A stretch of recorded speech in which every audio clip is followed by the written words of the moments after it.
চারদিকটা অন্ধকারে ছেয়ে গেছে। পরিবেশটা কালো আঁধারে মেতে উঠেছে। অন্ধকারে শুধু গিজগিজ শব্দ হচ্ছে, সাথে কেমন যেন কালবৈশাখী ঝড়ের মতো বিশাল বহুল প্রবাহে প্রবাহিত হচ্ছে এক মৃদু বাতাস। এই বাতাসটা যেন শরীরের লোমগুলোকে খাড়া করে দিয়ে চলে যায়। উথাল পাতাল শুরু হয়। ঠান্ডার অনুভব যেন শরীরটাকে শিহরিত করে তোলে। কালো আঁধারের অন্ধকার জায়গাতে কোনো এক অজানা শব্দে ভেঙে যায় কয়েদিখানার অসংখ্য মানুষের ঘুম। সবাই শব্দটাকে অনুসরণ করতে থাকে। শব্দটা ধীরে ধীরে বিকট আওয়াজে পরিণত হচ্ছে। ভয়ঙ্কর হচ্ছে পরিবেশটা। ভয়ে ভয়ে ভয়ান্তরদের পরিণত হয়েছে মানুষের মধ্যে ভয়ের অন্তর।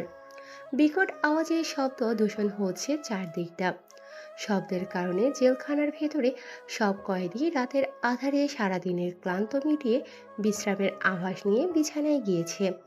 তখনই বিকট আওয়াজে শব্দ শুনে কয়েদিদের মধ্যে শোরগোল শুরু হয়ে পড়ে। ভয়ঙ্কর ভয়ঙ্কর বিকট আওয়াজে চারদিকটা যেন থরথর করে কেঁপে ওঠে। পরিবেশটা যেন এক অন্য রূপ ধারণ করেছে। কয়েদিগুলো বুঝতে পারে না চারদিকটা অন্ধকার, পুরো জেলখানাটা যেন কালো আধারের মাকড়সার জালে ছেয়ে গেছে। ধুমধুম শব্দে বারবার কেঁপে উঠছে জেলখানার ভেতরটা। অন্ধকার থাকায় কেউ কোনো কিছু বুঝতে পারে না, তবে সবাই শব্দ শুনে অনুভব করতে পারে যে কেউ কাউকে বিকট আওয়াজে এবং খুব ক্ষিপ্ত রূপে আঘাত করছে। কয়েদিখানার 101 নম্বর রুমে বারবার কেউ যেন দেয়ালে আঘাত করছে। রাতের আধারে, গভীর রাতে মানুষ যখন ঘুমের দেশে হঠাৎ করে এমন বাজনা বাজাতে শুনতে পেয়ে জেলখানার ভেতরে থাকা 101 নম্বর কক্ষ রুমে বাবু নামের সেই দাগা আসামিটা সেখানকার একটা বাতি জ্বালিয়ে দেয়। সাথে সাথে অন্ধকার কেটে যেন আলোর প্রতিফলন চারদিকে ছড়িয়ে পড়ে। অন্ধকার কাটিয়ে আলো এসে যেন সবার মনে খুশির জোয়ার ফোটে। সবার ধ্যান জ্ঞান মন সবকিছু যেন কেড়ে নিয়েছে সেই বিকট আওয়াজটি। সবাই সেই আওয়াজটাকে অনুসরণ করে তাকিয়ে অবাক, কেননা ছেলেটি একের পর এক দেয়ালে আঘাত করে চলেছে। শুধু দেয়ালে না, দেয়ালের ওপরে কোনো এক মেয়ের ছবি আঁকা, আর সেই মেয়ের ছবির উপরে আঘাত করে চলেছে। হাত কেটে রক্ত পড়ছে। রক্তে যেন জেলখানার কক্ষ রুমটা ভরে গেছে। সাদা রঙের ফ্লোরটা যেন লাল রক্তে রঙিন হয়ে উঠেছে। তবুও যেন ছেলেটি আঘাত করা ছাড়ছে না। দু হাত দিয়ে পাগলের মতো আঘাত করে চলেছে একের পর এক দেয়ালে। দেয়ালের ইট সিমেন্টগুলো যেন থরথর করে কাঁপছে।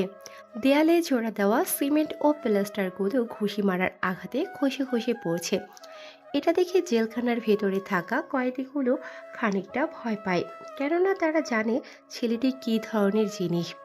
যেমন হালকা আগুনে একটু উস্কিয়ে দিলে দাউ দাউ করে জ্বলে, তেমন এই ছেলেটির একটু এদিক ওদিক হলে শুরু করে দেয় তার পাগলের পাগলামি খেলা। তার পাগলের পাগলামি দেখে কয়েদিখানার ভেতরে থাকা তেমন কেউ তার সাথে ভয়ে কথা বলতে চায় না। পাগলের মতো আঘাত করছে সবাই, ঘুমের দেশে পাড়ি জমিয়েছে। হঠাৎ করে এরকম শব্দে সবার ঘুম ভেঙে যায়। সারাদিন হাজার ক্লান্তি তার থাকার কারণে ঘুমোতে পারে না। এটা দেখে কয়েদিখানার ভেতরে থাকা বাবু মিয়া রেগে একাকার। বাবু মিয়া ছেলেটির শার্টের কলার ধরে তার দিকে ঘুরিয়ে গম্ভীর কণ্ঠে বলে ওঠে, কে রে, তুই কি পাগল হয়েছিস? শালা পাগলামি করবি কয়েদি থানার ভেতর না থেকে বরং বাইরে গিয়ে করবি, এখানে নয়। না হলে মেরে তোর ছাল তুলে দিব। বাবু মিয়া ছেলেটির শার্টের কলারটা টেনে ধরে ঝাড়ি দিয়ে কথাগুলো বলে ওঠে। বাবু মিয়া আবার চিৎকার করে হুমকির সুরে বলে ওঠে, এই শালাটা কে রে? মালটা তো দেখতে সেই। এটাকে কোথায় পেলি রে? এটাকে যদি আগে দেখতাম তাহলে আগেরগুলোর মতো এটার সাথেও খেলতাম। তা মালটা কে রে? তোকে সেকা দিয়ে বাঁকা বানিয়ে এখান থেকে ভেগে বগলীলা গেছে নাকি? বাবু মিয়া কথাটা বলে হাসতে থাকে। তার এই হাসিটা যেন ছেলেটির কেমন লাগছে। নিজের কানের মধ্যে তার হাসিটা এসে বাজতে থাকে। বাবু মিয়ার মুখে এ কথা শুনিয়ে ছেলেটি নিজের কান বন্ধ করে নেয়। নিজের হাতটাকে মুষ্টিবদ্ধ করে নেয়। চোখগুলো যেন লাল রক্তবর্ণ ধারণ করেছে। হাতের রগ, পায়ের রগ, কপালের রগগুলো যেন ফুলে উঠেছে, যেন এখনই ব্লাস্ট হবে বলে। বাবু মিয়া আবার বলে ওঠে, কে রে? মালটার তো সেই ছবি এঁকেছিস, মালটা নিশ্চয়ই তোকে শেখা দিয়ে বেঁকা বানিয়েছে। তো এত রাতে তার ছবির উপরে এত আঘাত করে নিজের শরীরটাকে ফাটিয়ে ফেলে রক্ত ঝরাচ্ছিস। তা শুনি মালটা এখন এপারে আছে নাকি পর ওপারে টপকে গেছে? বাবু মিয়ার মুখে এ কথা শুনে যেন পায়ের রক্ত এসে মাথায় চড়ে, আর মাথার তারগুলোকে যেন এদিক ওদিক ওলটপালট করে দেয়। বাবু মিয়া আর কোনো কিছু বলে বা করে ওঠার আগে ছেলেটি বাবু মিয়ার নাক বরাবর মারে এক ঘষি। লাল তাজা রক্ত গরম ধোয়া বের হচ্ছে, নাক দিয়ে গড়গড় করে লাল গাঢ়া রক্ত পড়তে থাকে। নাক চেপে ধরে ফ্লোরে বসে পড়ে বাবু মিয়া। ব্যথায় শরীরে লোমগুলো খাড়া হয়ে যায়, ব্যথায় যেন কুকড়ে যায় বাবু মিয়া। বাবু মিয়া নাক ধরে চিৎকার করতে থাকে। বাবু মিয়ার চিৎকারে 101 নম্বর কয়েদি থানার বাকি কয়েদিরা পিছিয়ে যায়। ছেলেটি রেগে মেগে একাকার। ছেলেটি যেন পুরো পাগল হয়ে উঠেছে, উন্মাদ হয়ে এক অন্য রূপে, হায়না রূপে বেশ রাগী ভাবে। ভয়ে কেউ এগিয়ে যায় না বাধা দেবে বলে, কেননা বাধা দিলে তাকে মারার সাথে তাকেও মারতে হবে। কেননা এই জেলখানার ভিতরে এর আগে পাঁচটা মার্ডার করেছে এই ছেলেটি।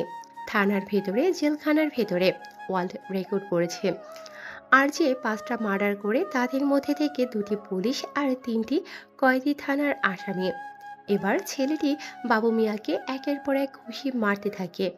মারতে মারতে পুরো মুখটা ফাটিয়ে ফেলেছে বাবু মিয়ার। পুরো মুখ দিয়ে লাল রক্ত বের হচ্ছে, মুখের অধিকাংশ অংশ পুরো বৃষ্টি রকমের হয়ে গেছে। মারতে মারতে প্রায় মুখটা ফাটিয়ে ফেলেছে। এবার বুকের উপর উঠে একের পর এক তার মুখের উপর মারতে থাকে। কেননা এই মুখ দিয়ে বাজে কথা বলেছিল, তাই মুখের উপর একের পর এক ঘুষি মারতে থাকে। প্রায় 10 থেকে 12টা দাঁত ভেঙে টুকরো টুকরো করে ফেলেছে তার মুখের ভেতরে।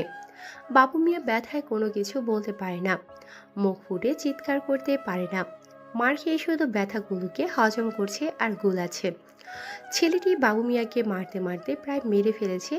এটা দেখে 101 নম্বর কয়েদি থানার কক্ষ রুমের কয়েদি নাম্বার 183 মোস্তফা সাহেব তার পাশে থাকা একটা স্টিলের গ্লাস এবং একটা স্টিলের থালি হাতে নিয়ে বিকট আওয়াজে বাজাতে থাকে। মোস্তফা সাহেবের এরকম কর্মকাণ্ড দেখে সবাই একইভাবে তাদের ভেতরে থাকা খাবারের থালিগুলো হাতে নিয়ে বাজাতে থাকে, যাতে শব্দ শুনে জেলখানার পাহারাদার পুলিশ অফিসার সহ জেলার ভেতরে আসে। অন্যদিকে আত্মরা বাবু মিয়াকে কলার ধরে তুলে একের পর এক পেটে, বুকে, পায়ে, মাথায়, এমনকি কপালে আঘাত করতে থাকে। মুখের বিভিন্ন অংশের জায়গা ফুলে গেছে। বাম হাত দিয়ে গলা চেপে ধরে ডান হাত দিয়ে উপরে তোলে। মাটি থেকে প্রায় 2 আঙ্গুল উপরে বাবু মিয়াকে তুলে গলা চেপে ধরে। বাবু মিয়া বাঁচার জন্য শুধু ছটফট করতে থাকে, কিন্তু শক্তিতে পেরে ওঠে না ছেলেটির সাথে। অন্যদিকে এত শোরগোল ও কোলাহল শুনতে পেয়ে কয়েদি থানার ভিতরে পাহারাদার সেই সব পুলিশ অফিসারগুলো নিজেদের জীবনের ঝুঁকি নিয়ে দৌড়াতে থাকে, প্রাণপণ ছুটে আসতে থাকে জেলখানার ভেতরে। এমনকি জেলার শব্দ শুনে দ্রুত দৌড়াতে থাকে, নিজের ইউনিফর্মটা পরার সময়টুকু পায়নি। পুলিশগুলো এসে দেখে তো অবাক, কেননা এর আগে যে আসামিটা 5 জনকে মার্ডার করেছিল সেই একই আসামি আবার একজনের সাথে ঝামেলা করেছে। পুলিশগুলো ভয়ে তার কাছে যাওয়ার সাহস পায় না, দূর থেকে বারবার হাঁকাচ্ছে যেন তাকে ছেড়ে দেয়। কিন্তু ছেলেটি যে নাছোড়বান্দা, কাউকে ভয় করে না। কারো কোনো কথা না শুনে গলাটাকে আরো জোরে খামছে ধরে। হাতে থাকা তার আঙুলের নখ যেন গলার ভেতরে ঢুকে যায়। সবাই তাকে চিৎকার করে থামতে বলছে, কিন্তু নামার কোনো নামগন্ধই ছেলেটির নেই। ছেলেটি পাগলের মতো করছে, প্রায় মেরে ফেলেছে বাবু মিয়াকে। এটা দেখে জেলার সহ আর অন্যান্য পুলিশগুলো ভিতরে ঢোকে, তাদের ছাড়ানোর চেষ্টা করে, কিন্তু কোনোভাবেই ছাড়ছে না ছেলেটি। বাবু মিয়া ছটফট করতে থাকে, কোনো উপায় পাচ্ছে না দেখে বড় বড় বাঁশের লাঠিগুলো দিয়ে মারতে থাকে ছেলেটিকে, তবুও যেন ছাড়ছে না। এক পর্যায়ে বাবু মিয়ার গলার হাড় ভেঙে দিয়ে মাথা থেকে শরীরটাকে আলাদা করে ফেলে ছেলেটি। গড় গড় করে তাজা রক্ত বের হতে থাকে গলা দিয়ে। এটা দেখে সবাই ভয় পেয়ে যায়। নিজেদের চোখের সামনে এমন কিছু দেখাতে সবাই কয়েক হাত পিছিয়ে যায়। গলা শুকিয়ে আসে সবার, চোখগুলো ভয়ে তাদের ছটফট করছে। ছেলেটি আর কোনো কিছু করে ওঠার আগেই ছেলেটির হাতে হ্যান্ডকাফ ও ডান্ডা বেরি পরিয়ে দেয়। তার আগে ছেলেটির ঘাড়ে বেশ কয়েকটা ইঞ্জেকশনের সিরিঞ্জ দিয়ে ঘুমের ইঞ্জেকশন পোষ করে, আর ধীরে ধীরে সে ঘুমের দেশে চলে যায়। তারপর তাকে হ্যান্ডকাফ ও ডান্ডা বেরি পরিয়ে বেঁধে রাখে শিকড় দিয়ে জেলখানার ভেতরে, এবং একাই একটা কক্ষে রেখে দেয় তাকে। তারপর বাবু মিয়া লাশটাকে তদন্ত করার জন্য ফরেন্সিক ল্যাবরেটরিতে পাঠিয়ে দেওয়া হয়। সেখানে পরীক্ষা নিরীক্ষা করার পরে রিপোর্টের ভিত্তিতে অ্যাকশন নেবে বলে জেলার জানিয়েছে।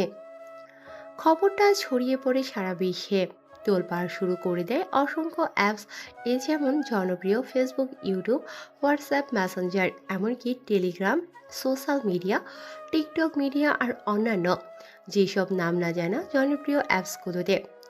একজন দাগা আসামি হত্যা করেছে একজন দাগা আসামি। তোলপাড় শুরু হয়ে গেছে প্রশাসন বাহিনীর উপরেই। সাধারণ মানুষ নিরাপত্তাহীনভাবে নিজেদের জেলখানার ভিতরে রেখেছে বলে দাবি করছে অনেকে।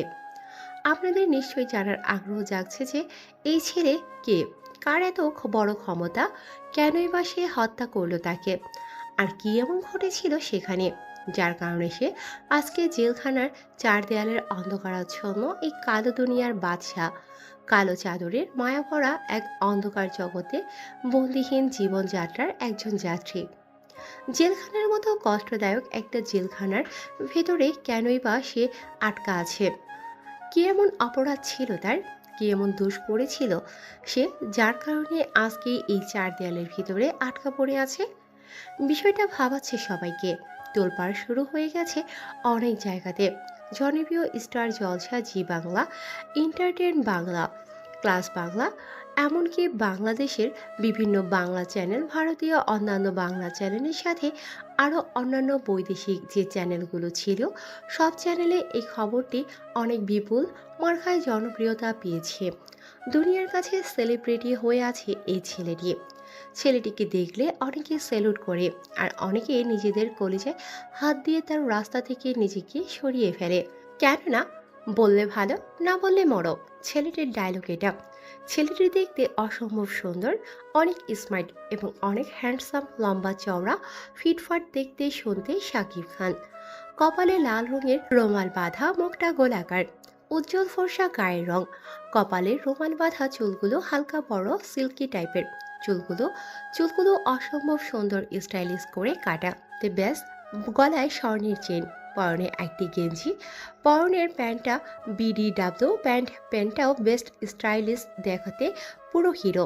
বাম হাতের ব্যাস, সাথে একটা রোমাল বাঁধা। পায়ের ক্যাচগুলো সাদা রঙের, দেখতে অন্যরকম এক রঙিন ক্যাচ। ছেলেটিকে বেঁধে রাখা হয়েছে লোহার সাথে শিকল দিয়ে জেলখানার অন্য এক কক্ষে। জেলার তার সহকারী পুলিশ অফিসারদের বলে ওঠে, ছেলেটা সত্যি অদ্ভুত, অদ্ভুত তার ক্ষমতা, অদ্ভুত তার পাওয়ার। আইন যেটা পারে না ছেলেটা সেটা পারে, আইন যেটা করতে জানে না ছেলেটি সেটা করে দেখায়। ছেলেটি শুধু পুরুষ নয়, বরং মহাপুরুষ। স্যার স্যার স্যার, ছেলেটাকে এখানে রাখা আর সম্ভব হচ্ছে না, কেননা এরপর জানি না কাকে মার্ডার করে। হয়তো আমাদের পালা। তিনটা পুলিশকে মার্ডার করেছে, তারপর তিনটা আসামিকে মার্ডার করলো, শেষেরটা যদি আমাদের মার্ডার হয়। আমি ছেলেটাকে স্টাডি করেছি, ছেলেটার একটা মার্ডার কেসের জন্য এখানে এসেছে। তবে ছেলেটা চাইলে এখান থেকে মুহূর্তের মধ্যেই বেরিয়ে যেতে পারে। ছেলেটাকে এই রাশিয়ার এমন কোনো জেলখানা নেই যে তাকে আটকে রাখতে পারে। স্যার, আমি ঠিক বুঝতে পারলাম না, কারণ আমি এখানে নতুন জয়েন করেছি। ওই আসামিটার বিরুদ্ধে তেমন কোনো প্রমাণ বা তার সম্বন্ধে কোনো কিছুই জানি না। কেন আমাদের রাশিয়ার কোনো পুলিশ বা জেলখানা তাকে আটকে রাখতে পারবে না? কে সে, কি তার ক্ষমতা? তার ক্ষমতার সম্বন্ধে জানতে চেয়েও না, পুরো ছাই হয়ে যাবে। তাকে ধরতেও যেও না, জ্বলে যাবে। ও হচ্ছে এই রাশিয়ার রাফিয়ান জগতের, কালো দুনিয়ার এক অন্ধকার জগতের বাদশাহ কিলার। সে যেখানে পা রাখে সেখানে ভূমিকম্প শুরু হয়, আর যেখানে হাত উঠায় সেখানে সিডর আইল্যান্ড তুফান সহ পুরো। আমি ছাড়া কেউ জানে না সে রাশিয়ার রাফিয়ান জগতের রাজা। তার বিলাসবহুল জীবনযাপন করে, তার যতগুলো সম্পদ আছে প্রায় পুরো দেশকে 10 বছর চালানো যাবে। তার প্রাইভেট জেট, হেলিকপ্টার আছে, প্রাইভেট সব গাড়ি আছে। তার একজন super killer, the hyena power of black mafia ছেলে রেখেছে। স্যার সব তো ঠিকই আছে, আপনার কথা শুনে খানিকটা ভয় পেলাম। তার এত পাওয়ার, এত সম্পদ থাকা সত্ত্বেও সে এই ছোট্ট জেলখানার ভেতরে কি করে আটকা আছে? ও এখানে আটকা নেই, বরং সে নিজেকে এখানে আটকে রেখেছে এই চার দেয়ালের অন্ধকার জগতের অন্ধকার কালো রুমটাতে। কেননা সে যদি এখান থেকে বেরিয়ে যায় তাহলে চারিদিকটা তোলপাল শুরু করে দেবে। একটা ছলনাময়ীর জন্য সে তার জীবনটাকে উল্টো পালট করে দিয়েছে। ওর জীবনে আমি ভালো করে পড়েছি, ওর নামে বাজারে হাজারো ম্যাগাজিন রয়েছে, যে ম্যাগাজিনগুলো আমি দিনকে দিন রাতকে রাত পড়েছি তাকে ধরার জন্য, অথচ সে আজকে আমার জেলখানার ভেতরে। তার পরিচয় যদি কেউ জানে তাহলে সে এদের ছেড়ে পালিয়ে যাবে। যাই হোক, তুমি সব দিকটা দেখো, আমি একটু রেস্ট নিতে গেলাম। ওকে স্যার, ঠিক আছে, আমি এদিকটা দেখে নিচ্ছি। জেলার দীর্ঘশ্বাস ফেলে সেখান থেকে চলে যায়। সেই কনস্টেবল পুলিশ অফিসারটি চারদিকটা ভালো করে ঘুরে ফিরে করে দেখতে থাকে। সব দিকটা ধীরে ধীরে শান্ত হয়ে ওঠে। পুলিশ অফিসারটি এবার নিজে নিজে ভাবতে থাকে কল্পনার জগতে, আর নিজের মনে মনে বলে ওঠে একাকী ও একান্তভাবে। কি দিনকাল পড়লো রে ভাই! এই রাশিয়ান জগতের রাজা, রাশিয়া বাদশা, যার নামটা শুনলে সরকার পর্যন্ত দেশ থেকে পালিয়ে যায়, যাকে দেখার জন্য আমার দু চোখ আজ পর্যন্ত খোলা রেখেছি, আর তাকে কিনা আমি নিজের হাতে ইঞ্জেকশন দিলাম। মাইরি, অবাক করা বিষয় ভাই। ছেলেটি এখনো ঘুমাচ্ছে। ছেলেটি বলে ভুল হবে, ছেলেটির নাম জানলে অন্তরাত্মা কেঁপে ওঠে। কেননা ছেলেটির নাম সবার পরিচিত, আমাদের পুরনো আর সবার পরিচিত ছেলেটি নিলয়। নিলয় হচ্ছে এই রাশিয়ান টপ মাস্তান। প্রকাশের অপ্রকাশের অলিতে গলিতে যেখানে সেখানে, ঘরবাড়িতে, রাস্তার ওপরে, আকাশের ওপরে, জমিনের নিচে, পৃথিবীর যেখানে সেখানে অপরাধীদের এক এক করে ধরে পরপারে পাঠিয়ে দেয় তাদের টিকিটটা ধরিয়ে। আচ্ছা, গল্প তো অনেক শুনলাম, গল্পের মাঝখানে বলি চ্যানেলটিকে ভাইয়া এবং আপুরা সাবস্ক্রাইব করে রাখুন। যারা আমাদের সাথে কথা বলতে চান ভিডিও ডেসক্রিপশন বক্সে দেওয়া নাম্বারে আমাদের সাথে যোগাযোগ করুন। আর হ্যাঁ, আপনারা আমাদের অনেক কল করেন, কিন্তু কেউ দয়া করে কল করবেন না, আমাদের সাথে মেসেজের মাধ্যমে কথা বলতে পারেন। আপনারা আমাদের সাথে কথা বলতে চান, আপনাদের সাথে কথা বলবো নাকি আপনাদের জন্য রাইটিং করব, কোনটা সেটা কমেন্ট বক্সে অবশ্যই জানাবেন। আমরা কমেন্টে অনেক সময় ব্যস্ত থাকার কারণে রিপ্লাই দিতে পারি না, তবে ইনশাল্লাহ রিপ্লাই আপনারা সবাই পাবেন। আচ্ছা চলুন তাহলে শুনিয়ে আনি আপনাদের সবাইকে নিয়ে কে এই নিলয়, যার কথায় পুরো 18টি দেশ পুরোটা বছর বসে চলতে পারে, যার ক্ষমতা, যার পাওয়ার এতটাই বেশি। কে এই অন্ধকার জগতের সাইবার ওয়ার্ল্ডের কালো দুনিয়ার রাফিয়ান জগতে রাশিয়ার টপ মাস্তান। কিভাবে সে ছোট থেকে আজকে এত বড় মাস্তান হয়েছে। চারদিকে অন্ধকার কালো কুয়াশার ধোঁয়াতে মেতে উঠেছে চারদিকে গাছগাছালি, কোনো কিছু দেখা যায় না, কাছের জিনিসটা যেন ঝাপসা ঝাপসা লাগে। স্পষ্টভাবে কোনো কিছু দেখা বোঝা যায় না, শুধু অনুভব করা যায়। বাতাসের মৃদু দমকা হাওয়ায় শরীরটাকে শিহরিত করে তোলে। পরিবেশটা থই থই করছে, পুরো বাজার হাট ঘাট বন্ধ করে দেওয়া হয়েছে। রাত 2:30 বাজে। বাজারের মধ্যে কুত্তা ছাড়া কোনো কিছু দেখা যায় না। চায়ের দোকানের বেঞ্চের ওপরে শুয়ে আছে একটি ছেলে।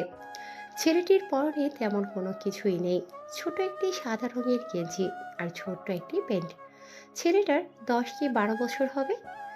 ছোট্ট ছেলেটি নিজের জীবন পরিচালনা করার জন্য সেখানে শুয়ে আছে। চারদিকে অন্ধকার আচ্ছন্ন আলোতে পরিবেশটা বেশ মনোমুগ্ধকর হয়ে উঠেছে। নীরবতায় ছেয়ে গেছে পুরো বাজার হাটঘাট। ছেলেটি সবেমাত্র ঘুমের দেশে পাড়ি জমাবে, এমন সময় বাজারের মাঝখানে, চোর রাস্তার ঠিক মাঝখানে, চারদিক দিয়ে চারটা গাড়ি এসে ব্রেক কষে। হঠাৎ কোনো কিছুর শব্দে ছেলেটির ঘুম ভেঙে যায়। আগেই বলে দিই, ছেলেটি আর কেউ না, সেটা হচ্ছে সেই আগন্তুক ও ডেঞ্জারাস কিলার, সুপার হাইনা পাওয়ার ব্ল্যাক মাফিয়া। চারটা গাড়ি থেকে প্রায় 20 ঝটের মতো ছেলেপেলে নামে। তারপর একটি লাল রঙের গাড়ি এসে থামে। সেখানে গাড়ির ভেতর থেকে অপরিচিত এক অজানা আগন্তুক বের হয়। আগন্তুকটির পরনে আছে কালো রঙের সানগ্লাস, চুলগুলো উল্টো করে আঁচড়ে দেওয়া, স্টাইলিশ করে কাটা, ব্ল্যাক কোট, হোয়াইট রঙের প্যান্ট, হাতে ঘড়ি, কপালে রুমাল বাঁধা। এক অন্যরকম বৈচিত্র্যময় মুগ্ধমাখা অদ্ভুত বিস্মিতময় ভাবনা চেতনা আড়ালে লুকিয়ে থাকা চিন্তা ভাবনার মুখে মুখরিচিত এক হাসি ফুটিয়ে বলে ওঠে। হা হা হা হা হা হা। শেষ পর্যন্ত আমার জালে ধরা পড়লে। ধরা পড়ার জন্য তোমাকে অভিনন্দন, শুভেচ্ছা জানাচ্ছি। আগন্তুকটি কথাটা বলে আরো উচ্চ স্বরে হাসতে থাকে। মনে হচ্ছে যেন সে কোনো কিছু পেয়ে গেছে, যেমন ধরুন কোনো স্বর্গ বা কোনো সম্পদ যে তার হাতের নাগালের কাছে এসে পৌঁছে গেছে, শুধু সেটাকে ছুঁয়ে ধরতে হবে। আগন্তুকটি আবার বলে ওঠে। তোর সাহস হয় কি করে? এই শহরে লিডার ডন থাকার সত্ত্বেও এই রাফিয়ান সিটির রাশিয়ান জগতে তুই মাফিয়া হতে চলে এলি। আমাকে সরিয়ে দিয়ে তোর কি আছে? তোর টাকা নাই, গাড়ি নাই, বাড়ি নাই, সম্পদ নাই, লোক নেই, অথচ তুই আমাকে মেরে এখানকার রাজা হতে চলে আসলি। হা হা হা হা হা। আগন্তুকটির কথা শুনে রাস্তার ওপারে বসে থাকা সেই লোকটি মুচকি হাসি দেয়। তার হাসিতে যেন অন্যরকম এক চিন্তা ভাবনার আলো প্রকাশ পাচ্ছে। ভয়ঙ্কর কোনো হাসিতেই মেতে ওঠে। রাজা হওয়ার জন্য তেমন কোনো কিছু লাগে না, লাগে তিনটা জিনিস: এক সাহস, দ্বিতীয় কলিজা, তৃতীয় বুদ্ধি ও শক্তি। আর তুই বলছিস তোকে মারতে পারবো না? আমি তোকে এখানেই মারবো আর তুই মরবি আমার হাতে। লোকটির মুখে এই কথা শুনে আগন্তুকটি এবার উঠে গিয়ে বুক বরাবর মারে এক লাথি। লাথি খেয়ে লোকটা কয়েক হাত পিছিয়ে যায়। পিছিয়ে যাওয়ার পরে লোকটি আকাশের দিকে তাকিয়ে মাটির দিকে তাকিয়ে সোজা আগন্তুকটির দিকে মুখটা ঘুরিয়ে এক মুচকি হাসি দেয় আর বলে ওঠে। আকাশের তারা কখনো সূর্য হতে পারে না, আর সূর্য কখনো চাঁদ হতে পারে না। ঠিক তেমনই রাশিয়ার godfather, the underworld power, the super killer psycho, the black mafia and hate the cyber world, the power of most criminal, the boy and godfather, because the godfather and রাশিয়ার godfather, the super killer and criminal, the terrorist, কালো দুনিয়ার বাদশাহ, অন্ধকার জগতের রাজা, সেটা আমি হব, তুই না। রাশিয়ার শহরটাকে তুই যত বড় দেখছিস, সেটা তত বড় না, পুরোটাই আমার হাতের মুঠোয় ধরা। লোকটির কথা শুনে আগন্তুকটি হো হো করে হাসতে থাকে। তার এই হাসিতে কোনো কিছুর যেন অন্য গন্ধের আভাস পাওয়া যাচ্ছে। আগন্তুকটি বলে ওঠে। তুই হয়তো ভুলে যাচ্ছিস, তোর আশেপাশে আমার শত শত ছেলে পেলে রাইফেল নিয়ে দাঁড়িয়ে আছে। এতগুলো রাইফেলকে তুই কখনো পার হয়ে আমাকে মারতে পারবি না। সো মরার জন্য তৈরি হয়ে নে, কথা বলা বাদ দে। কুত্তার মতো মরার চেয়ে সিংহের মতো গর্জন করে শহীদ হয়ে মরাটা উত্তম বলে মনে করি আমি। আগন্তুকটির মুখে এরকম কথা শুনে বন্দুকটা কপাল বরাবর ধরে টিকারে চাপ দেবে এমন সময় ছেলেটা এসে পুরোটাই লণ্ডভণ্ড করে দেয়। ছেলেটাকে জানতে ইচ্ছে করছে, সেটা আর কেউ না, ছেলেটা হচ্ছে নিলয়। নিলয় এতক্ষণ ব্রিজের উপরে বসে সবটা শুনছিল এবং দেখছিল। অবশেষে সে আর কোনো কিছু না ভেবে চলে আসে সেখানে। আর আপনাদের জানার ইচ্ছে করছে না যে লোকটিকে? ভালো লোকটি হচ্ছেন এই শহরের ও রাশিয়ার জগতের আইন বাহিনীর প্রধান আইন কর্মকর্তার দায়িত্বে আছেন তিনি। আগন্তুকটি টিগারে চাপ দিতে যাবে এমন সময় নিলয় দুরন্ত বিদ্যুতের গতিতে রকেটের চলন্ত বেগে আগুনের লাভার গোলার মতো এসে বুকের মধ্যে লাথি মারে। লাথি খেয়ে কয়েক ইঞ্চি দূরে গিয়ে ছিটকে পড়ে। আগন্তুকটির হাতে থাকা বন্দুকটা ছেলেটার হাতে চলে আসে। নিলয় বন্দুকটা নিয়ে তাক পড়ে আগন্তুকটির দিকে। আগন্তুকটি হাঁ করে তাকিয়ে ভয়াত ও জড়সড় হয়ে যায়। তিনি পুরো রাশিয়াটাকে শত্রুমুক্ত থেকে শুরু করে মাটিমুক্ত করতে মিশনে নেমেছেন। তাই সে গডফাদার হতে চায় পুরো রাশিয়ার জগতে। রাশিয়া থেকে অন্যান্য দেশগুলিতে বিলুপ পরিমাণ অস্ত্র পাচার সহ ডলার পাচার হয়। সব রকম তথ্য পেয়ে লোকটি এই আন্ডারওয়ার্ল্ডের রাজা হওয়ার জন্য নিজেকে সেভাবে তৈরি করে। আগন্তুকটি ভয়ে চিৎকার করে বলে ওঠে। অবাক কে তুমি? এটা আমাকে দিয়ে দাও, এটা তোমার হাতে মানায় না। তোমার কত টাকা লাগবে বলো, এখানে চকলেট আছে, খাবে? ছেলেটি কোনো কথা না বলে নিলয় চুপচাপ এক দৃষ্টিতে তাকিয়ে থাকে আগন্তুকটির দিকে। ভয়ে জড়সড় হয়ে আছে, কেননা বন্দুক সোজা তার নিশানার দিকে আছে। ট্রিগারে হালকা চাপলে মাথা থেকে বুলেটটা বেরিয়ে গিয়ে এফোর ওফোর হয়ে গিয়ে আরেকজনের লাগবে। ভয়ে আবার বলে ওঠে আগন্তুকটি। বাবা, তোমার কত টাকা লাগবে বলো, তুমি শুধু বলো। তুমি গাড়ি নেবে নাকি বাড়ি নেবে? তুমি শুধু বলো। নিলয় নামের ছেলেটি কোনো কথা বলে না, মুচকি একটা হাসি দিয়ে মৃদু কণ্ঠে বলে ওঠে। টাকা, মেধা, শক্তি, সাহস, টাকা দিয়ে এগুলো আমার কাছ থেকে তুই বা তোরা কখনো কিনতে পারবি না। So good bye, happy journey.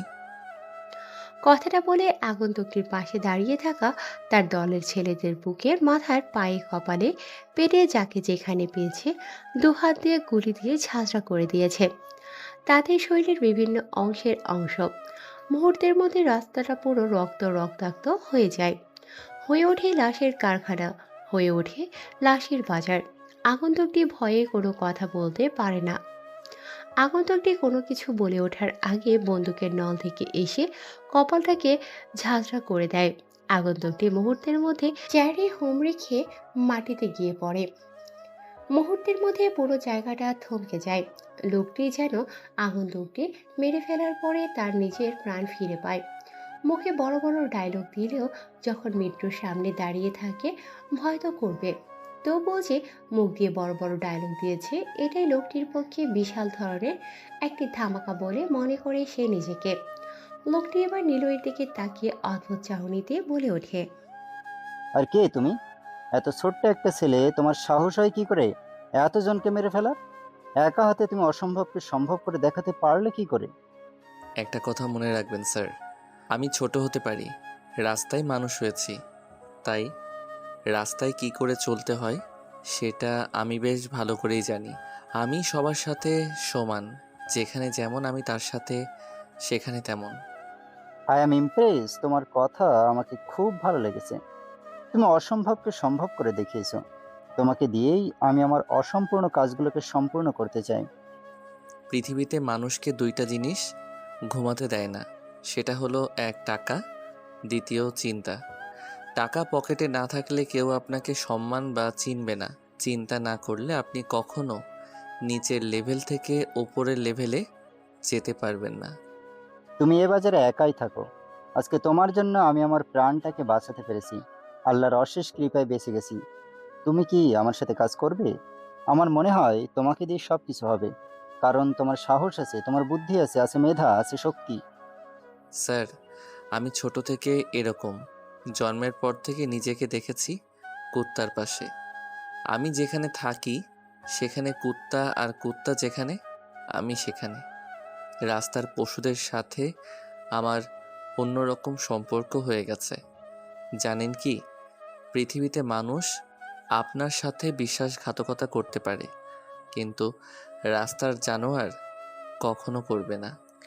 কেননা আমি তাদের সাথে থেকেছি। আমি যখন রাতে ঘুমাই তখন তারা আমায় পাহারা দেয়। এসব নিজের চোখে দেখা। অথচ একজন মানুষ আরেকজন মানুষকে টাকার বিনিময়ে খুন করতে দুইবার ভাবে না। চলো থানায় যেতে যেতে তোমার বাকি সব কথা শুনবো। তারপর সেই লোকটি অর্থাৎ পুলিশ অফিসারটি নিলয়কে নিয়ে পুলিশের একটা গাড়িতে করে থানার উদ্দেশ্যে রওনা দেয়। যেতে যেতে তারা নিজেদের কথোপকথনে আলাপ আলোচনা করতে করতে থানার উদ্দেশ্যে যাচ্ছে। এমন সময় নিলয় আবার বলে ওঠে। হাহাহা। জানেন কি একটা ইতিহাসের কথা? সামনে পিছনে ডানে বামে 10 জন করে মোট 80 জন ছিল আপনার, কিন্তু সেখানে আপনার দুইটা বাঁচার অপশন ছিল, কিন্তু আপনি আপনার মেধা এবং শক্তিটাকে কাজে লাগাতে পারেননি। হ্যাঁ, 80 জন ছিল, কিন্তু তারপরে 2 জায়গা ফাঁকা ছিল আমার বেঁচে থাকার জন্য। সেটা কি করে সম্ভব? আবার হাতে না ছিল অস্ত্র এবং না ছিল আমার কোনো লোক। আমি একা, আর তারা 80 জন। তাদের হাতে বন্দুক, তাদের রাইফেল, চারপাশ দিয়ে লোক দিয়ে ঘিরে রেখেছে। আমি বাঁচতে চাইলেও বেঁচে থাকার মতো কোনো রাস্তা আমি দেখতে পাচ্ছিলাম না। ভুল বললেন স্যার, আকাশ এবং জমিন দুটোই আপনার জন্য উন্মুক্ত ছিল, চাইলে বেঁচে ফিরতে পারতেন। কথা বলতে বলতে দুজন মিলে চলে আসে থানার ভেতরে। গাড়ি থেকে নেমে থানার ভিতরে প্রবেশ করে। থানার ভেতরে প্রবেশ করে কনস্টেবলকে 2 কাপ চা আনতে বলে। এমন সময় সেখানে একজন কনস্টেবল আরেকজন আসামিকে নিয়ে আসে। আসামিটাকে চেয়ারে বসতে দেয়। সেখানে উপস্থিত নিলয় আসে। আসামিটা নিলয়ের দিকে তাকিয়ে বারবার কেমন যেন করছে। কনস্টেবলটি বলে ওঠে। স্যার, এই আসামিটা 3টা রেপ কেসের আসামি, প্রভাবশালী ও টাকা ধন সম্পদ এবং একটা গ্যাংয়ের লিডার হওয়ার কারণে খুব সহজে থানা থেকে বরাবর ছাড়া পেয়ে যায়। কনস্টেবল পুলিশ অফিসারটির মুখে এরকম কথা শুনে সেদিকেই তাকায় নিলয়। নিলয় সেদিকে তাকিয়ে দেখে সেই আসামিটা অঙ্গি ভঙ্গিতে বারবার কি যেন বোঝাচ্ছে। কনস্টেবল পুলিশ অফিসারটি আবার বলে ওঠে, স্যার, শুধু রেপ কেস না, বরং আরো অন্যান্য কেস আছে। বরাবর মেয়েদের রেপ করে আবার জেলে ঢুকে আবার বেরিয়ে যায়। আমার তো মনে হয় তাকে এবারও আমরা আটকে রাখতে পারবো না, তাই ছেড়ে দিলেই ভালো হবে। তুমি তোমার দায়িত্ব পালন করেছো, এখন এখান থেকে যেতে পারো। তাকে ছাড়বো নাকি তার ক্লাস নেব সেটা আমি দেখে নিচ্ছি। তোমাকে যখন প্রয়োজন পড়বে আমি ডেকে নেব। এখন তুমি আসতে পারো। কনস্টেবল পুলিশ অফিসারটি ওসি সাহেবের কথা মতো সেখান থেকে চলে যায়। লোকটি কেমন যেন হাতের ইশারায় কোনো কিছু বোঝাচ্ছে। নীলা এটা দেখে আর সহ্য করতে না পেরে টেবিলের উপরে থাকা ওসি সাহেবের বন্দুকটা হাতে নিয়ে পরপর তিনটা বুলেট মাথার ভেতরে ঢুকিয়ে দেয় আর মুচকি হাসে নিলয়। হা হা হা হা। জানেন কি স্যার, বারবার জেলে ঢোকার থেকে একবারে এক অপরাধের জন্য মেরে ফেলা উচিত। সরকারের টাকা অপচয় নষ্ট না করে বরং সেই টাকাটা দেশের কোনো উন্নয়নের কাজে লাগালে দেশ আরও উন্নত হবে। ওকে, আপনি জেলের ভেতরে ঢুকাবেন, খাইয়ে দাইয়ে ওখানে আপনারা জামাই আদর করবেন। কিছুদিন পর সে জেল থেকে ছাড়া পেয়ে আবার একই কাজ করবে। তার থেকে 3 অপরাধ করেছে, 3 অপরাধের সাজা একসাথে দিয়ে দিলাম, যেটা হলো মৃত্যু। নীলের কথা শুনে ওসি পুরো অবাক হয়ে হ্যাবলার মতো তাকিয়ে আছেন, হাঁ করে নিলয়ের দিকে। নিলয়কে দেখে অবাকের পর অবাক হচ্ছে ওসি সাহেব। ছোট্ট একটি ছেলে, এত সাহস পাচ্ছে কোথা থেকে? বড় বড় মাফিয়াদের সাথে একাই লড়ে চলেছে, এ পর্যন্ত দুইবার মার্ডার করলো অনেকজনকে। নিজের চোখে এসব দেখে বেশ অবাকের পর অবাক হচ্ছে ওসি সাহেব। ওসি সাহেব বলে ওঠে এবার, আরে তুমি এত সাহস পাও কোথা থেকে? জলজান্ত একজন মানুষকে মেরে ফেললে। এটা আমি এখন কি করে সামলাবো? এটা আইন দেখে নিত। স্যার, এই আইন আইন বলে আমার কানটা পচাবেন না। আইন কিছুই করতে পারিনি ছোটবেলায়। আমি আমার নিজের মাকে খুন হতে দেখেছি, তখন থেকে আমি এই পেশাটাকে নেশা হিসেবে নিয়েছি। হৃদয়ের কথা শুনে ওসি আবার অবাক হয়। ওসি ভাবতে থাকেন কি করে কি করবে, কথা থেকে শুরু করবেন তার প্রথম মিশন, তাও আবার নিলয়কে দিয়ে। নিলয় একাই রাতের আধারে অগোচরে অনেক জায়গায় অনেকভাবে এর আগেও মার সহ অন্যান্য ডাকাতিও করেছে, রেকর্ড আছে তার অনেক জায়গায়। তবে নাম জানে না, প্রমাণবিহীন এই নিলয়ের অস্তিত্বহীন। নীলই বলে ওঠে, স্যার, কুত্তার মতো বেঁচে থাকার থেকে সিংহের মতো একবার হুঙ্কার দেওয়াটা অনেক ভালো। নিলয়ের এরকম সাহস ও কথা দেখে মুগ্ধ হয়ে যায় ওসি। নিলয়ের উদ্দেশ্যে এবার বলে ওঠে, দেখো, তুমি এখন বাসায় যাও, আমি তোমাকে ডেকে নেব। আর হ্যাঁ, তুমি তোমার পজিশন এবং কাজে সতর্ক থাকবে। আইনের দিক দিয়ে আমি তোমাকে সাহায্য করব। ওকে। এরপর নিলয় সেখান থেকে বেরিয়ে পড়ে। ছোট্ট নিলয় ধীরে ধীরে বড় গ্যাংস্টার হতে থাকে, অনেক মিশনে যেতে থাকে। একটা ছোট্ট মিশনের জন্য একাই বেরিয়েছিল, সেখানেই তার চোখ আটকে যায়। কোনো এক অস্থির হরিণী চোখের মায়ায় পড়ে যায়, তার ভালোবাসায় হারিয়ে যায়। তার অস্তিত্ব দেখে ফেলে যার প্রেমে সে মুগ্ধ হয়ে নয়নভরা দৃষ্টিতে তাকিয়ে এক অন্যরকম ভালোবাসার চাহনিতে মেতে ওঠে। তার হৃদয় জোড়া যে। নিলয়ের শৈশবের সাথে বেড়ে ওঠে মাস্তানি। মাস্তানি, পাগলামি আর mafia, the godfather, Russia the super black killer and আন্ডারওয়ার্ল্ডের cyber the godfather, criminal of the terrorist হিসেবে 18টি দেশে ও দেশগুলোতে তার রাজত্ব চলে, যেগুলো এখনও অজানা এবং ধোঁয়াশা। অন্যদিকে দেখতে সুন্দরী, মায়াবী, রূপবতী, গুণবতী, অপ্সরী, সুবাসিনী, সুখী, শুনি, সুহাসিনী, লাবণ্যময় ভরা মুগ্ধ মাথা, এক অতিম চাহনিতে ভালো লাগা এক অপিময় মানুষ নীলা। নীলা দেখতে অনেক সুন্দর, যেমন তার কথা তেমন তার কণ্ঠ, যেমন তার কণ্ঠ তেমন তার মুগ্ধতা। সে যখন কথা বলে, কথা বলার মাঝখান দিয়ে যেন মুক্তা ঝরে। সে যখন হাসি দেয়, তার সেই হাসি মাখা মুখে হারিয়ে যায় অজানা অনেক মানুষের চিন্তা চেতনা। নীলা দেখতে অনেক সুন্দর। তার বর্ণনা বা ঘটন দিতে গেলে গল্পটি শেষ করা যাবে না। কল্পনার জগতে যারা গল্প শুনছো, ভেবে ভেবে নাও তা আমাদের স্বপ্নের রানীটা দেখতে কেমন হবে। চুলগুলো সিল্কি ছেড়ে দেওয়ার রাস্তা দিয়ে হেঁটে যাচ্ছে নীলা। নীলার সাথে আছে তার বান্ধবী রোজা, শাইলা, শালিনী, কাজল, রূপসা, রূপসানা, পরি, ময়না, সকল বান্ধবী মিলে রাস্তা দিয়ে হেঁটে যাচ্ছে। তার পাশেই দাঁড়িয়ে একের পর এক মারপিট করে চলেছে আমাদের গল্পের হিরো নিলয়। নিলয় আগে থেকেও দেখতে অনেক স্মার্ট, হ্যান্ডসাম, আরও সুন্দর হয়েছে। চুলগুলো স্টাইলিশ করে কাটা, খোঁচা খোঁচা চাঁদদাড়িতে তার সৌন্দর্য ফুটে উঠেছে। যে কোনো মেয়ে দেখলেই তার প্রেমে পড়তে বাধ্য হবে। ধনী পরিবারের মেয়ে হচ্ছে নীলা, অনেক ধনী পরিবারের একটি মেয়ে। নীলা নিলয়ের মারপিট দেখতে থাকে। নিলয়ের আর কোনো দিকে খেয়াল না করে একের পর এক মেরে চলেছে। কী কারণে মারপিট করছে চলুন তাহলে শুনে আসি। যাকে মারছে সেই ছেলেটি বারবার বলছে, ভাই ভুল হয়ে গেছে, ছেড়ে দাও। আর এমন ভুল কখনো করব না। বেঁচে থাকতে কখনো কাউকে লাভ লেটার দেব না, বরং লাভ লেটার দেওয়ার আগে তোমার নামটা স্মরণ করে সরাসরি বিয়ের প্রস্তাব দিয়ে দেব। কেননা আমার শিক্ষা হয়ে গেছে। আল্লাহর দোয়ায় লাগি, আমাকে ছেড়ে দিন। তোরা ভাবলি কি করে এই নিলয় এই শহরে থাকতে তোরা নিলয়ের চোখে ফাঁকি দিয়ে রাস্তায় মেয়েদের ডিস্টার্ব করবি আর নিলয় খবর পাবে না? ভাই ভুল হয়ে গেছে, এবার মতো অন্তত আমাকে ছেড়ে দিন। জীবন থাকতে কখনো আর কোনো খারাপ কাজ করব না। সেটা তো আমি জানি, তবে ছেড়ে দেওয়ার আগে আচ্ছা করে তোদের একটু শায়েস্তা করি। এই বলে নিলয় একের পর এক মারতে থাকে বেল্ট দিয়ে ছেলেটিকে। ছেলেটি শুধু কাতরাচ্ছে আর চিৎকার করছে। ছেলেটিকে এভাবে মারছে দেখে এবারে নীলা এগিয়ে এসে বেল্ট ধরে ফেলে। পেছন থেকে বেল্টকে ধরেছে সেটা না দেখে চর মারতে যাবে, এমন সময় নিলয় যাকে দেখে তাকে দেখে তো দিন দুনিয়া হারিয়ে ফেলে। কেননা তার সামনে দাঁড়িয়ে আছে স্বয়ং তার স্বপ্নের রানী নীলা।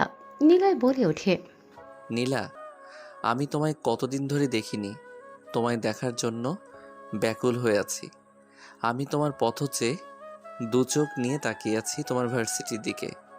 এই তোমার আসার সময় হলো আমার কাছে।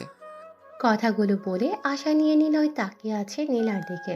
নীলা এমন শায়রি মাখা মিষ্টি কণ্ঠে নিলয়ের মুখে এরকম কথা ও ডায়লগ শুনে মনোমুগ্ধকর হয়ে যায়। এবার ঝাড়ি দিয়ে নীলা বলে ওঠে, তোকে আর কতদিন বলবো যে তুই আমার পেছনে পেছনে ঘুরবি না? তোকে আমার ভালো লাগে না। আর আমার বাবা জানলে তোকে মেরে ফেলবে। তুই একটা মাস্তান, তুই একটা সন্ত্রাসী, তুই একটা গডফাদার। তোর ভয়ে সব বাঘে মহিষে এক ঘাটে পানি খায়। কথাটা শুনে হো হো করে হাসতে থাকে নিলয়। নিলয় নীলার দিকে তাকিয়ে একের পর এক বেল্টের আঘাত দিতে থাকে ছেলেগুলোর পিঠে। এবার নীলা থামিয়ে দিয়ে বলে ওঠে, বেঁচে থাকার জন্য ভালো মানুষ হতে হয়, আর সমাজে মাথা উঁচু করে দাঁড়াতে সম্মানের প্রয়োজন হয়। আমাকে পেতে হলে ভালো মানুষ হতে হবে, ভালো কাজ করতে হবে, তবেই আমাকে পাওয়া সম্ভব। এইসব রাস্তায় মারপিট করে আমাকে ইমপ্রেস করা যাবে না। আর হ্যাঁ, আমি যেন কোনো সময় আমার ভার্সিটির সামনে মারপিট করতে না দেখি। কথাটা বলে নীলা সেখান থেকে বেরিয়ে পড়ে। নিলয় হাঁ করে তাকিয়ে আছে। দুটোকে অনেক শাসিয়ে ছেড়ে দেয়। নিলয়ের ডান হাত আবির বলে ওঠে, নিলয় ভাই, আমাদের এখান থেকে বেরিয়ে যাওয়া উচিত। অনেক তো হলো, এখন আমাদের ঘরে যাওয়া উচিত। ভাবি তো চলে গেছে। হ্যাঁ, অনেক হয়েছে আবির। আচ্ছা শোন, আমাদের কথায় কথায় আজকের অপারেশন আছে, তার সবগুলোকে একটা করে আমার দলে ছেলেদেরকে পাঠিয়ে দিবি। আমি কোনো অপারেশনে যেতে চাই না। আজকে আমি আমার প্রিয় মানুষটার কাছে রাতে একান্তভাবে দেখা করতে চাই। ওকে ঠিক আছে ভাই, আমি দেখছি আমাদের লিস্টে আছে কোথায় কোথায় অপারেশন আছে, এবং আমি দলপতি আমাদের ছেলেগুলোকে ভাগ করে দিচ্ছি। ওকে ঠিক আছে। তারপর নিলয় বাইকের পেছনে বসে পড়ে আবির বাইক স্টার্ট দিয়ে রওনা দেয় নিজেদের গন্তব্যের উদ্দেশ্যে। হাতে সিগারেট, কপালে রুমাল বাঁধা, চোখে সানগ্লাস। বাইকের পেছনে বসে সিগারেট টানতে টানতে মনে সুখে গান গাইতে গাইতে নিজেদের গন্তব্যের উদ্দেশ্যে রওনা দিয়েছে নিলয়রা। এমন সময় সেই পুলিশ অফিসারটি ফোন করে বলে ওঠে, হ্যালো নিলয়, তুমি কোথায় আছো? আমার সাথে দ্রুত দেখা করো, নতুন কোনো অপারেশনে তোমাকে যেতে হবে। দেশে প্রায় $48 বিলিয়ন পাচার হতে চলেছে। সংগঠনটা আটকাতে তোমাকে সেখানে যেতে হবে। কথাটা শুনে হাত থেকে সিগারেটটা ফেলে দেয়, গাড়িটাকে দাঁড় করায় রাস্তার পাশে। তারপর নিলয় কপালটাকে চুলকিয়ে চিন্তিত ভাব নিয়ে শান্ত কণ্ঠে পূর্ণরূপে বলে ওঠে। জি স্যার, আপনি ইমেইল অ্যাড্রেস, ঠিকানা সব কিছু আমাকে বিস্তারিত পাঠান। কাজ হয়ে যাবে। কয়টায়, কখন, কোন সময় ডেড বডি ফেলতে হবে লিস্টটা পাঠিয়ে দেবেন। এক এক করে শরীর থেকে মাথা পর্যন্ত সব কিছু টুকরো টুকরো পাঠিয়ে দেব থানার উদ্দেশ্যে পার্সেল করে। দেখো নিলয়, সব জায়গায় সব সময় শুধু মার্ডার করলেই চলবে না, বরং তাদের পেট থেকে আমাদের সত্যি কথাগুলো বের করে আমাদের অপারেশনটাকে সাকসেস করতে হবে। আর হ্যাঁ, তোমার সাথে কাঁধে কাঁধ মিলিয়ে কাজ করবে আমাদের একজন সরকারি পুলিশ অফিসার। পুলিশ অফিসার বললে ভুল হবে, সেটা পুলিশ অফিসার মেয়ে হলেও তোমার সাথে কাজ করবে। তোমার সকল কাজের সাক্ষী থাকবে সে। তুমি কিভাবে তাকে কখন কোথায় কি করো না করো সেটার আইনিভাবে একজনকে আমি রেখেছি। কি স্যার, আপনি একজন মেয়েকে আমার পেছনে লেলিয়ে দিলেন? এমনিতেই মেয়েগুলো ভীতু হয়ে থাকে, আর মেয়েগুলোকে আমার পিছনে লেলিয়ে দিলেন। আমি মার্ডার করব নাকি তাদেরকে সামলাবো? কথাটা বলে পুরনো স্মৃতিতে ডুব দেয় পুলিশ অফিসার ওসি সাহেব। নিলয় কি ধরনের ডেঞ্জারাস মানুষ সেটা অতিশয় ভালো করেই জানেন। ওসি সাহেব চিন্তা চেতনা করে হালকা মৃদু হেসে বলে ওঠে নিলয়ের উদ্দেশ্যে। দেখো, মেয়েটি তোমার খুব পরিচিত, সে একজন পুলিশ অফিসার। সে গোয়েন্দা বিভাগের ছদ্মবেশে কাজ করছেন এবং তুমি তাকে খুব ভালো করে চেনো। সো মেয়েটি নিজে থেকে তোমার দায়িত্ব নিয়েছে, কারণ তুমি যেসব কাজ করো তাতে তোমার সিকিউরিটি আমি ঠিক করলাম। কারণ তুমি যখন কোনো অপারেশনে যাও তখন তোমার প্রোডাকশনের দিকে কোনো খেয়ালই নেই। তাই আমি অনেক ভেবেচিন্তে এই মেয়েটাকে তোমার জন্য সিলেক্ট করেছি, তোমার প্রোডাকশনের জন্য। সো কথা না বাড়িয়ে আমি যেটা বলছি সেটাই ফোকাস করো। ওসি সাহেবের কথা মতো সবটা সামলাবে বলে দায়িত্ববোধ নিয়ে নেয় নিলয়। নিলয় সময় মতো মেয়েটিকে পাঠিয়ে দিতে বলে, সেখান থেকে বেরিয়ে পড়ে। অন্যদিকে নীলাম বলে ওঠে। তুমি রাশিয়ার জগতে রাফিয়ান সিটি রাজা হয়েছো ঠিক, তারপর আমাকে ভালোবাসো। আমিও তোমাকে খুব পছন্দ করি, তাই তো তোমার সিকিউরিটি হিসাবে আমি তোমার সঙ্গে সাথী। রাত ৩টা বাজে। অপারেশনে যাওয়ার জন্য সবাই রেডি হয়েছে। প্রায় পাঁচটা গাড়ি, ৩০০ ছেড়ে পেলে 2টা বাইক অপেক্ষা করছে দ্বিতীয় আগন্তুকটির জন্য। কিন্তু আগন্তুকটি আসার কোনো নামগন্ধ নেই। এমন সময় গাড়ির দিকে তাকিয়ে হঠাৎ করে চমকে ওঠে, কেননা রকেটের গতিতে বিদ্যুতের সেকেন্ডে এক ধরনের বাইক তাদের সামনে এসে, মাথায় হেলমেট পরা, কালো জ্যাকেট, কালো প্যান্ট, কালো প্যাচ, কালো সানগ্লাস, এক কথায় ম্যাচিং করা তার আগন্তুকটি আসার সাথে সাথে বলে ওঠে। এই যে হ্যালো স্যার, কি হলো, চলুন, অপারেশনের জন্য দেরি হয়ে যাচ্ছে তো। কথাটা শুনে খানিকটা ভ্যাবাচ্যাকা খেয়ে যায় নিলয়। নিলয়ের বেশ কণ্ঠটা পরিচিত মনে হয়, কেননা এই কণ্ঠস্বর এর আগেও অনেকবার শুনেছে।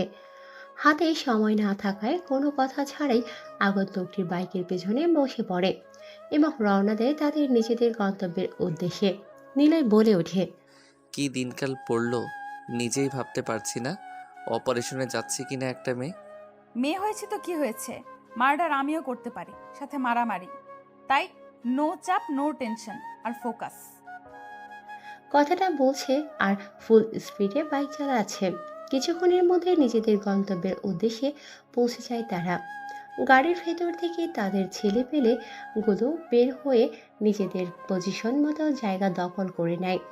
বাইকের উপর থেকে দুজনে নেমে গুটি গুটি পায়ে এগিয়ে যেতে থাকে মাফিয়াদের সামনে। মাফিয়াগুলো অনেক ধরনের জিনিস পাচার করছে, অনেক ধরনের স্বর্ণ, রূপা, হীরা, কোহিনূর, তামাক, রূপা, লোহা, সাথে আরও অনেক কিছু। মাফিয়াদের মধ্যে উপস্থিত একজন ছেলে, দুজন মেয়ে। কোনো কথা ছাড়াই তাদের সামনে গিয়ে উপস্থিত হয় নিলয় আর নীলা। হ্যাঁ, সেটা আর কেউ না, সেটা হচ্ছে নীলা। নীলা নিজের কণ্ঠ ও গেট আপ চেঞ্জ করে নিলয়ের সাথে এসেছে মিশনে। সে অজানা এদের সামনে গিয়ে নিলয় একটা সিগারেট জ্বালায়।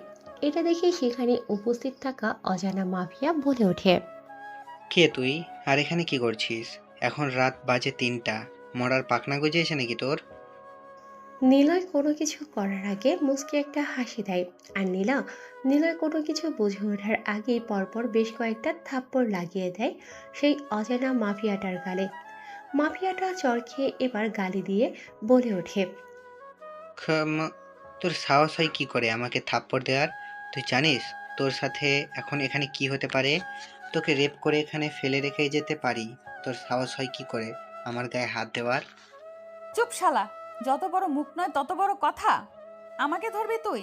এমন জায়গায় মারবো, না পারবি দেখতে, না পারবি কাউকে দেখাতে। কথাটা শুনে নিলয় এবার অবাক হয়ে রেগে গিয়ে নিলয়ের মুখের উপর হাত দিতে চাইবে।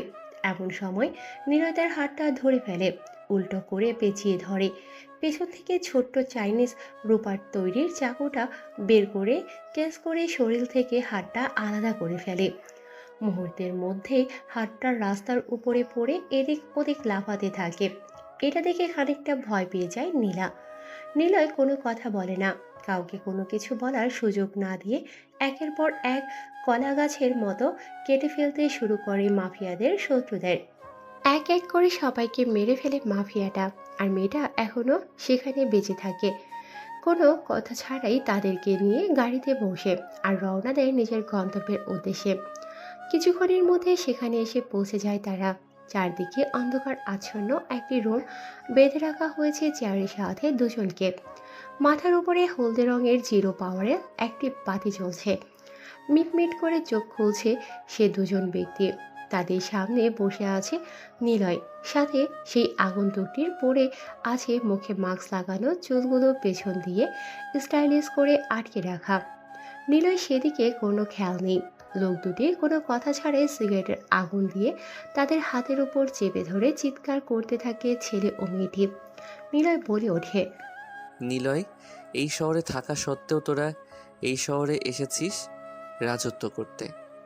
দেখ নিলয়, তোর সাথে আমাদের কোনো শত্রুতা নেই। তবে তুই যদি শত্রুতা করিস তাহলে তোর সাথে শত্রুতা করতে আমরাও ভয় পাবো না। তাই নাকি? তোরা তাহলে আমাকে মারবি? আমার এলাকা, আমার শহর, আমার রাজ্যে, আমার রাজত্বে ঢুকে আমাকে হুমকি দিচ্ছে। মাফিয়ারা কখনো কারো রাজ্যে যেতে ভয় পায় না। হয়তো তারা পায় যারা বাঘের চামচাগিরি করে। কথাটা শুনে নীলার বেশ খারাপ লাগে। নীলা এবার বলে ওঠে, তোর এত বড় কলিজা, তুই আমার দেশে আমার সাথে শত্রুতা করে আমাদের দেশের সম্পদ লুটপাট করে তুই তোর দেশে নিয়ে যাবি? আবার তুই মাফিয়া, তার উপর হুমকি দিচ্ছিস। এতগুলো তোর বিরুদ্ধে অভিযোগ হওয়া সত্ত্বেও তুই এত সব পাস কোথা থেকে? আমি মরবো শিওর। মরার আগে তোমাদের একটু শাসিয়ে যাওয়াটা বীরত্বের কাজ। তাহলে তুই মরার জন্য তৈরি হয়ে নে, তোকে মারার জন্য আমি একাই যথেষ্ট। এই বলে নীলা যখনই গুলি করতে যাবে তখনই নিলয় থামিয়ে দেয়। নিলয় বলে ওঠে,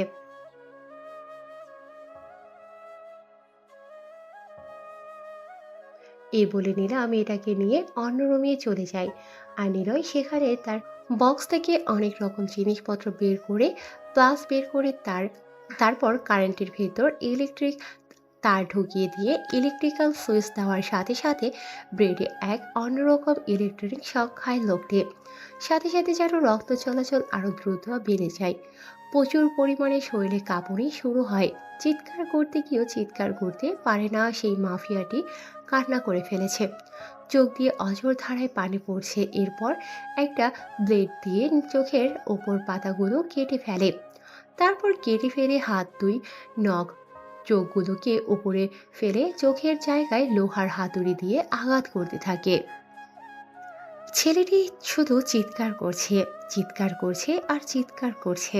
তারপর সামনে দুই পায়ের মাঝখানে দিয়ে কেটে ফেলে, পায়ের তালু পর্যন্ত চামড়া কেটে ফেলে। তারপর সেই চামড়াগুলোর ভেতরে অতিরিক্ত মাত্রায় লবণ, চুন এবং লাল মরিচের গুঁড়ো ঢেলে দেয়। তারপর সেখানে কেরোসিন তেল এবং পেট্রোল মিশ্রিত এক রাসায়নিক পদার্থ মিশিয়ে দেয়। তারপর তার ভেতরে তামাক সহ আরও ইলেকট্রিক্যাল কিছু সরঞ্জাম ঢুকিয়ে দেয়। এই সব কিছু আবার বাইরের জানালার ফাঁক দিয়ে দেখছিল নীলা।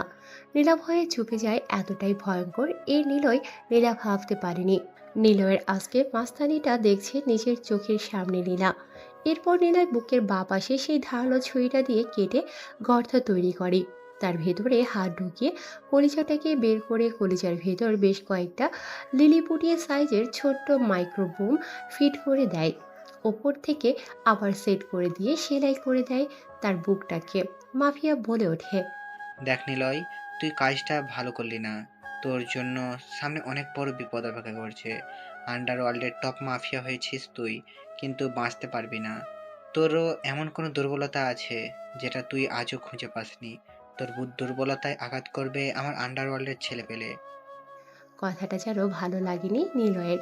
নিলয়ের হাতে থাকা বড় রকমের একটা পিতলের তৈরি রামদা ছিল। রামদাটা উঠিয়ে মাথার মাঝ বরাবর কোপ মারে, সাথে সাথে মাঝখান দিয়ে মাথাটা দুভাগ হয়ে গলা থেকে ঝুলে পড়ে। তারপর গলার মাঝ বরাবর মারে আরেক কফ। মুহূর্তের মধ্যে মাথাটা দুখণ্ড হয়ে গেছে। মাথা ছাড়া এক শরীর ছটফটাতে থাকে। সাদা ফ্লোরের ওপর দাদা লাল রং বয়ে যাচ্ছে। তারপর নীলা সেখান থেকে চলে যায় সেই মেয়েটির কাছে। সেখানে গিয়ে নীলা বলে ওঠে, কিরে, তোরা আমাদের দেশে এসে এসব সন্ত্রাসী কাজ কেন করছিস? তুই একটা মেয়ে হয়ে মেয়ে পাচার করছিস, ড্রাগস নিচ্ছিস, আবার ইনজেকশন নিচ্ছিস, সাথে তুই ব্যবসাও করছিস। এসব করার কারণটা কি? দেখতে শুনতে তো তুই ভালোই সুন্দরী আছিস, তাহলে এসব করছিস কেন? সবই টাকার খেলা, তুই বুঝবি না। তাছাড়া তোর এটা বোঝার ক্ষমতা নেই। তুই আমার সাথে যাই কর না কেন, আমি মরলে মরবো, তাতে কিছু হবে না, কিন্তু তোরাও বেঁচে থাকতে পারবি না। তোরা কি জানিস যে তোরা কার সাথে পাঙ্গা নিয়েছিস? নিলয়, নিলয়ের সাথে পাঙ্গা নিয়েছিস। ওর নাম নিলয়। নিলয় এমন একজন যার সাথে শুধুমাত্র পাঙ্গা নিতে এলে আর কোনো বাচ্চার অপশন থাকে না। তাই নাকি? তো তোকে তো দেখছি তুই ওর বিষয়ে অনেক কিছুই জানিস। তা তোদের মধ্যে কোনো কিছু চলছে নাকি? সেটা তোর জেনে কি হবে শুনি? তবে এটা মনে রাখবি, তুই এখান থেকে বেঁচে ফিরতে পারবি না। আর তোরা যার হাতে ধরা পড়েছিস সে তো তোর সাথে এখন কি করবে তুই নিজেও ভাবতে পারবি না। তার আগে আমি তোর সাথে কি করি তুই শুধু সেটা নিজের চোখে একবার দেখ, কারণ হাজার হলেও হবু স্বামীর কাছ থেকে তো শেখা। তাই নাকি? তা দেখি তুই আমাকে কি এই ধরনের শাস্তি দিতে পারিস। কতটা তোর ভয়ঙ্কর শাস্তি! তোকে দেখে তো আমায় চিকনা চামেলি লাগছে, আর তুই নাকি শাস্তি দিবি আমাকে? তুই হয়তো ভুলে যাচ্ছিস, বোয়াল মাছের থেকেও ডেরা মাছ খেতে অনেক ভালো, আর বড় মরিচের থেকে ছোট মরিচের ঝালটা একটু বেশিই হয়। প্রবাদ বাক্য শুনেছিস কিনা জানি না, তবে তোকে আজকে প্র্যাকটিক্যালি করে এবং বুঝিয়ে দেখাবো। কথাটা বলে বক্সের ভেতর থেকে কয়েকটা আঠা ও সুপারগুলো এবং টেপ বের করে। চোখের পাতা এবং ভ্রু একসাথে লাগিয়ে সুপারগুলো মেরে দেয় যাতে নিজের শাস্তি নিজের চোখে দেখতে পারে। তারপর মেয়েটিকে পুরো উলঙ্গ করে ফেলে। ব্লেড এবং খুর দিয়ে তার শরীরের সমস্ত লোম কেটে ফেলে। মাথার চুলটা কেউ কেটে ফেলে। ইঞ্জেকশনের সিরিঞ্জটা হাতে নিয়ে চোখ বন্ধ করে নীলা একের পর এক যেখানে সেখানে ইঞ্জেকশন সিরিঞ্জ দিয়ে আঘাত করতে থাকে। যতই ইঞ্জেকশনের সিরিঞ্জ দিয়ে আঘাত করছে ততই যেন তীব্র ব্যথা দিয়ে চিৎকার করে উঠছে মেয়েটি। কিন্তু তার চিৎকার বাইরে যায় না, কেননা ট্যাপ দিয়ে মুখটা সেলাই করা। অজাগা বেজাগা যেখানে পাচ্ছে ইঞ্জেকশনের সিরিঞ্জ দিয়ে গেঁথে দিচ্ছে। অনেক জায়গা থেকে রক্ত বের হচ্ছে। ব্লেড বের করে তার কয়েকটি স্তর কেটে ফেলে। তারপর মেয়েটির বুকের উপর চাকু দিয়ে কেটে দিয়ে উল্টো করে ঝুলিয়ে দিয়ে তার শরীর থেকে চামড়াটাকে খুলতে থাকে। চিৎকার করছে যন্ত্রণায় মেয়েটি। যাতে তার তীব্র যন্ত্রণা আরো বেশি হয় সেজন্য চিৎকার করে নীলা বলে ওঠে, রুমকি, এই রুমকি, কোথায় আছিস রে? দ্রুত ফুটন্ত গরম পানি নিয়ে আয়, ও শরীর থেকে চামড়াটাকে আজকে ছিলে ফেলবো। নীলার কথা মতো রুমকি ঘর থেকে বের হয়ে এসে গরম পানি ছেটাতে থাকে তার শরীরের ওপরে। আর প্লাস এবং একটা চিমটি দিয়ে তার শরীর থেকে চামড়াগুলো টানতে থাকে। মাথার চুল পর্যন্ত পুরো চামড়াবিহীন দেহটাকে উল্টো করে ঝুলিয়ে রেখেছে। শরীরটা পুরো রক্তহীন হয়ে গেছে। শরীরের রক্ত পড়া বন্ধ হয়ে গেছে। তাজা লাল রক্তের সাদা রঙের ফলটা এক রঙিন লাল পরিণত হয়েছে, রঙে রঙিন হয়ে উঠেছে। সেই মাটিতে মেয়েটির লাল তাজা রক্ত। সবশেষে সেখানে নিলয় আসে। নিলয় আসার সাথে নীলাও এখান থেকে বেরিয়ে যায়। তারপর নিলয় বলে ওঠে, ভেবেছিলাম তোর সাথে অন্য কিছু করব, কিন্তু মেয়েটা যে তোর সাথে এমন কিছু করবে ভাবতে পারিনি। তবে যেটা করতে চেয়েছিলাম সেটা যেহেতু হয়নি, তাহলে অন্যরকম তোকে শাস্তি দেব, তৈরি হয়ে নে। কথাটা বলে নিলয় রূপা, স্বর্ণা, তামাক এবং পিতল মিশ্রিত একটি কুড়াল নিয়ে একের পর এক মেয়েটির শরীরে চামড়া না থাকার টুকরো টুকরো পিস হয়ে মেয়েটির শরীর থেকে চামড়াগুলো খসে পড়েছে। কয়েক জায়গার হাড্ডি কেটে পড়ে যাচ্ছে। মেয়েটি অনেক আগেই মারা গেছে।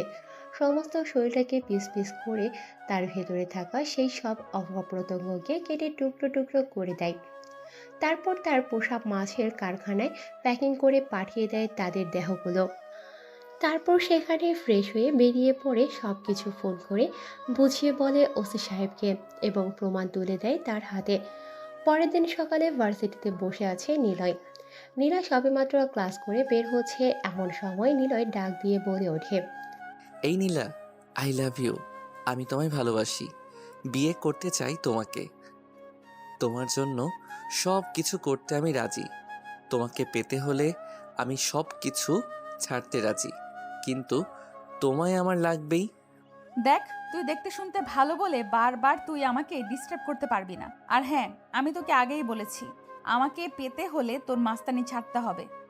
ওকে ঠিক আছে, আজ থেকে সকল রকম মাস্তানি তোর কথায় ছেড়ে দিলাম, কিন্তু তোকে আমার হতেই হবে। আর এরপরে যদি তুই আমার সাথে গাদ্দারি করিস তাহলে পুরো দেশটাকে তোলপাড় করে দেব। আমাকে পাওয়ার কথা ছেড়ে দে, আগে নিজে কিভাবে ভালো হবি সেটা ভেবে দেখ। কারণ তুই না ভালো হলে আমাকে কোনো দিন পাবি না, আর আমি কোনো দিন মাস্তানকে সারা জীবনের সঙ্গী বানাবো না।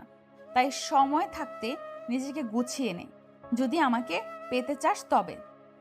নিলয়, সেই নিলয় কখনো কোনো কাজে ব্যর্থ হয়নি। যদিও সফলতা পেতে দেরি হয়েছে, কিন্তু সে সেটাকে অর্জন করে নিয়েছে। তাই আমাকে বাধা দিবে এমন কোনো শক্তি নেই এই রাশিয়ার রাফিয়ান জগতে। এমন সময় বসে আছে বাইকের উপরে নিলয়। ওসি সাহেব ফোন করে বলে ওঠে, সামনে নির্বাচন, তুমি তোমার পজিশন এবং প্রস্তুতি নিয়ে নাও। তোমাকে ফুল পারমিশন দেওয়া হলো। যাকে যখনই ইচ্ছে তুমি মেরে ফেলতে পারো, শুধু অন্যায় দেখলে ওপারে পাঠিয়ে দেবে, তবে প্রমাণটা আমার হাতে তুলে দেবে। সরি স্যার, এই মুহূর্তে আমি আমার সকল রকম মাস্তানি এবং রাশিয়ার রাফিয়ান জগৎটা আবিরের হাতে তুলে দিচ্ছি। আমি কয়েকদিনের জন্য ইস্তফা রিটার্ন নিয়ে একটু রেস্টে থাকতে চাই। দেখো নিলয়, তুমি হয়তো ভুলে যাচ্ছ, তুমি যেই নীলাকে পাওয়ার জন্য এসব করছো, সে নীলাই হয়তো একদিন তোমার না হতেও পারে। কারণ তুমি যে জগতে আসো, সেই জগৎটা সত্যি খুব ভয়ানক। এখানে মানুষ ঢুকতে পারে কিন্তু বের হতে পারে না, তবে বের হলেও শুধুমাত্র তার মৃত লাশটাই বের হয়। জানি স্যার, তবে মরতে আমি ভয় পাই না। তবে ভালোবেসে মরলে আমার লস নেই, তাকে আমি ভালোবেসে ফেলেছি। তাকে পাওয়ার জন্য আমি সব কিছু করতে পারি। আপনার কাজ হয়ে যাবে, আমি তো আছি তাই না? তবে ভালোবাসাটাকে অর্জন করতে আমি সব কিছু করতে রাজি। ওসিকে আর কোনো কিছু বলার সুযোগ না দিয়ে ফোন কেটে দেয় নিলয়। এরপর নিলয় বাইক নিয়ে বেরিয়ে পড়ে রাস্তাঘাটে। তেমন কোনো জায়গায় আর মারপিট করে না বলে নিলয়ের উপরে এখন থেকে অনেক রকমের অত্যাচার শুরু হয়। অনেক জায়গায় নিলয়ের উপরে হামলা, তাকে পুলিশ গ্রেপ্তার করার সাহস পায় না। নিলয় একদিন বাজারে বসে চা খাচ্ছে, তারই পাশে নীলা কিছু কিনছে। কেউ কাউকে দেখেনি। নিলয় মনে সুখে চা খাচ্ছে। অনেকটা মারপিট আগে থেকে কমিয়ে দিয়েছে। সাধারণ মানুষের মতো জীবনযাপন করতে চেষ্টা করছে। এমন সময় হঠাৎ করে কোথা থেকে একটা গরম বুলেট এসে নিলয়ের পাশ দিয়ে বেরিয়ে গিয়ে লাগে এক বৃদ্ধ ব্যক্তির গায়ে। বৃদ্ধ ব্যক্তিটা সেখানে চিৎকার দিয়ে পড়ে যায়। পুরো বাজারে তোলপাড় শুরু হয়ে যায়। এমন সময় নিলয়কে দেখতে পায় নীলা। নীলা হাঁ করে নিলয়ের এদিকে তাকিয়ে আছে। নিলয়ের সেদিকে কোনো খেয়াল নেই। নীলা বৃদ্ধ লোকটাকে নিয়ে ব্যস্ত আছে। নিলয়ের পেছনে মাননীয় স্পিকারের ছেলে তৈমুর একটা বড় ধারালো ছুরি নিয়ে এগিয়ে যাচ্ছে। আপনাদের নিশ্চয়ই জানার ইচ্ছে করছে যে কে এই তৈমুর, কোথা থেকে মাননীয় স্পিকারের ছেলে আসলো। আসলে মাঝখানে ঘটে গেছে অনেকগুলো কাহিনী। নীলার বাবা মা মাননীয় স্পিকারের ছেলে তৈমুরের সাথে বিয়ে দেওয়ার চেষ্টা করে। সেখানে বাধা হয়ে দাঁড়ায় নিলয়। নিলয় বারবার গিয়ে বাধা দিয়েছে। অনেক ভালোবাসে, যেটা দেখা সম্ভব নয় বা ওজনে মাপা সম্ভব নয়। এমন সময় দেখতে পায় তার পেছনে মাননীয় স্পিকারের ছেলে বড় একটা ধারালো ছুরি নিয়ে আসে আঘাত করার জন্য। যখনই আঘাত করতে যাবে তখনই নিলয় সেখান থেকে উঠে গিয়ে শুরু করে দেয় তার মাস্তানি। মুহূর্তের মধ্যে চোখগুলো লাল বর্ণ ধারণ করে। একের পর এক মারপিট হতে থাকে সেখানে। মাননীয় স্পিকারের ছেলে অনেকগুলো ছেলেকে নিয়ে আসে, প্রায় 25 থেকে 35 জনের মতো ছেলে পেলেকে নিয়ে মারপিট শুরু করে। রাস্তার মাঝখানে আবির খবর পায়নি যে নিলয় ভাই বিপদে পড়েছে, না হলে সে তার দলকে নিয়ে এখনই ছুটে আসতো। নীলা সবটা দাঁড়িয়ে দেখছে। একের পর এক মারপিট হতে থাকে, একের পর এক মারপিট করতে থাকে। যখন যেটা পাচ্ছে তখন সেটা দিয়ে মারপিট করছে। তারা 35 জন, আর নিলয় একাই তাদেরকে মারছে। আবার নিলয় তাদের কাছে থেকে মার খাচ্ছে। এভাবে অনেকক্ষণ মারপিট চলে। কেউ হকস্টিক দিয়ে মারছে, কেউ ব্যাট দিয়ে মারছে, আর নিলয় একাই তার হাত দিয়ে তার নিজের শক্তি ও পাওয়ারের কামাল দেখাচ্ছে। হঠাৎ করে এমন সময় নীলা চিৎকার দিয়ে বলে ওঠে। নিলয়, নিলয়, নিলয়, নিলয়! হঠাৎ করে নীলার কণ্ঠস্বর শুনতে পেয়ে নিলয় মারপিট বন্ধ করে দেয়। এদিক ওদিক তাকাতে নিলয়ের চোখ আটকে যায় নীলার দিকে। এমন সময় নিলয় তৈমুরকে মারতে যাবে, হঠাৎ তার মনে পড়ে যায় নীলাকে দেওয়া কথা। সাথে সাথে হাত নামিয়ে ফেলে। এই সুযোগে তৈমুর একের পর এক তার দলকে নিয়ে মারতে থাকে। পাগলের মতো দাঁড়িয়ে থেকে তাকিয়ে আছেন, কেউ কিছু বলছে না, অবাক হয়ে তাকিয়ে আছে। সমস্ত বাজার হাট ব্রিজ জমজমাট হয়ে গেছে, সবাই তাকিয়ে আছে। 35 জন মিলে একাই মারতে থাকে নিলয়কে। নিলয়ের শরীরটা রক্তে রক্তাক্ত হয়ে গেছে, তবুও নিলয় কারো গায়ে হাত দেয় না, কেননা কথা দিয়েছে সে নীলাকে। এমন সময় নীলা আবার চিৎকার দিয়ে বলে ওঠে। নিলয়, উঠে দাঁড়াও! আর কত মার খাবে? আমি তোমাকে বলছি, তুমি তোমার পাল্টা প্রতিবাদের জবাব দাও, তাদেরকে মারো, তোমার পাওয়ার তাদেরকে দেখিয়ে দাও। কথাটা শুনতে পায় পড়ে থাকা মাটিতে নিলয়। নিলয় মাটি থেকে উঠে দাঁড়ায়। উঠে দাঁড়ানোর সাথে সাথে লোহার পাইপের রডটা নিয়ে একের পর এক মারতে থাকে, কারো পায়ে তো কারো হাতে, আবার কারো মাথায় তো কারো কপালে। এভাবে একের পর এক মারতে থাকে। প্রায় কম বেশি সবাইকে মেরে ফেলেছে, সবাই মাটিতে গড়াগড়ি খাচ্ছে। এখনো কয়েকজন আছে যাদের সাথে একের পর এক লড়াই হচ্ছে তৈমুরের দলের সাথে। তৈমুরের দলের লোকেরা মার খেয়ে মাটিতে ঘর বেড়াচ্ছে। এমন সময় নীলা দেখতে পায় নিলয়ের পেছনে তৈমুর একটা ধারালো ছুরি নিয়ে যাচ্ছে, আর নিলয় একাই মারপিট করছে। এমন সময় নীলা দেখে ফেলার সাথে সাথে নিলয়ের পেছনে গিয়ে দাঁড়ায়। আর কোনো কিছু বুঝে ওঠার আগেই তৈমুর ছুরিটা ঢুকিয়ে দেয় নিলয় বলে নীলার পেটে। মুহূর্তের মধ্যে নীলা এক চিৎকার দেয়। চিৎকার শুনে পেছনে ঘুরে তাকায় নিলয়। নিলয় নিজের চোখে যা দেখতে তাতে পাগল হয়ে ওঠে। নীলার পেট থেকে ছুরিটা বের করে কলা গাছের মতো সবাইকে কেটে ফেলতে শুরু করে। অন্যদিকে আবির খবর পাওয়ার সাথে সাথে তার দলের ছেলেবেলেকে নিয়ে আসে। মানুষজন চারদিকে ছোটাছুটি করছে, আর রেপ পুলিশ, বিজিবি, বিডিআর সবাই এক এক করে ঘটনাস্থলে আসতে থাকে। নিলয় যখন একাই মারপিট করছিল তখন আবির তার দলবলকে নিয়ে আসার আগেই তৈমুর নীলাকে নিয়ে সেখান থেকে পালিয়ে যেতে নিলে আবিরের দল আচ্ছা মতো ধোলাই করে।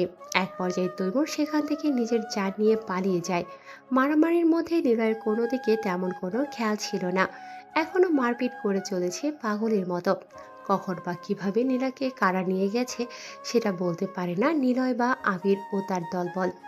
মারপিট শেষে এক পর্যায়ে নিলয় খেয়াল করে নীলার দিকে। চারপাশটা পাগলের মতো উন্মাদ হয়ে খুঁজতে থাকে, কিন্তু তাকে কোথাও খুঁজে পায় না। চিৎকার করে ডাকতে থাকে। নীলা, নীলা, নীলা, তুমি কোথায় আছো? একবার সাড়া দাও আমার ডাকে। তোমায় না দেখতে পেয়ে ছটফট করছে আমার হৃদয়টা যে। ভালোবেসে মরতে রাজি, কিন্তু বেঁচে থাকতে তোমাকে হারাতে রাজি নই আমি। নীলাকে নিয়ে গেছে, খুঁজে পায় না কেউ। পাগলের মতো চারদিকে দৌড়াতে থাকে সবাই মিলে। রেপ পুলিশ, বিডিআর সবাই এসে ঘটনাস্থলে, কিন্তু কোনোভাবেই থামাতে পারে না নিলয়কে।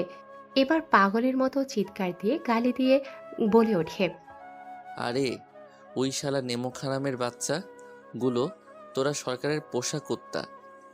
যদি নিজেদের মায়ের দুধ খেয়ে থাকিস তাহলে আমার সাথে লড়াই কর, আর যদি নিজেদের জীবনের মায়া থাকে, নিজের সন্তানকে পিতৃহারা এবং নিজের স্ত্রীকে বিধবা, তোমাদের মা বাবার কোল খালি করা ইত্যাদি যদি না চাও, এখান থেকে যেভাবে এসেছিলে ঠিক সেভাবে বেরিয়ে যাও, নয়তো শ্মশান ঘাট লাগিয়ে দেব। নিলয় পুরো পাগল হয়ে উঠেছে, পুরো রক্তের নেশায় মেতে উঠেছে। নীলাকে কোথাও দেখতে না পেয়ে নিলয়ের চিৎকার চেঁচামেচি শুনে সেখান থেকে বেরিয়ে পড়ে তারা। তারা এসেছিল মাননীয় স্পিকারের কথা শুনে, কেননা তার ছেলে যে এখানে এসেছে তার ছেলেকে যেন সে বাঁচাতে পারে। কিন্তু পালিয়ে গেছে অন্যদিকে মাননীয় স্পিকারের ছেলে তৈমুর, পালিয়ে যাওয়ার জন্য বিমানবন্দরে এসেছে।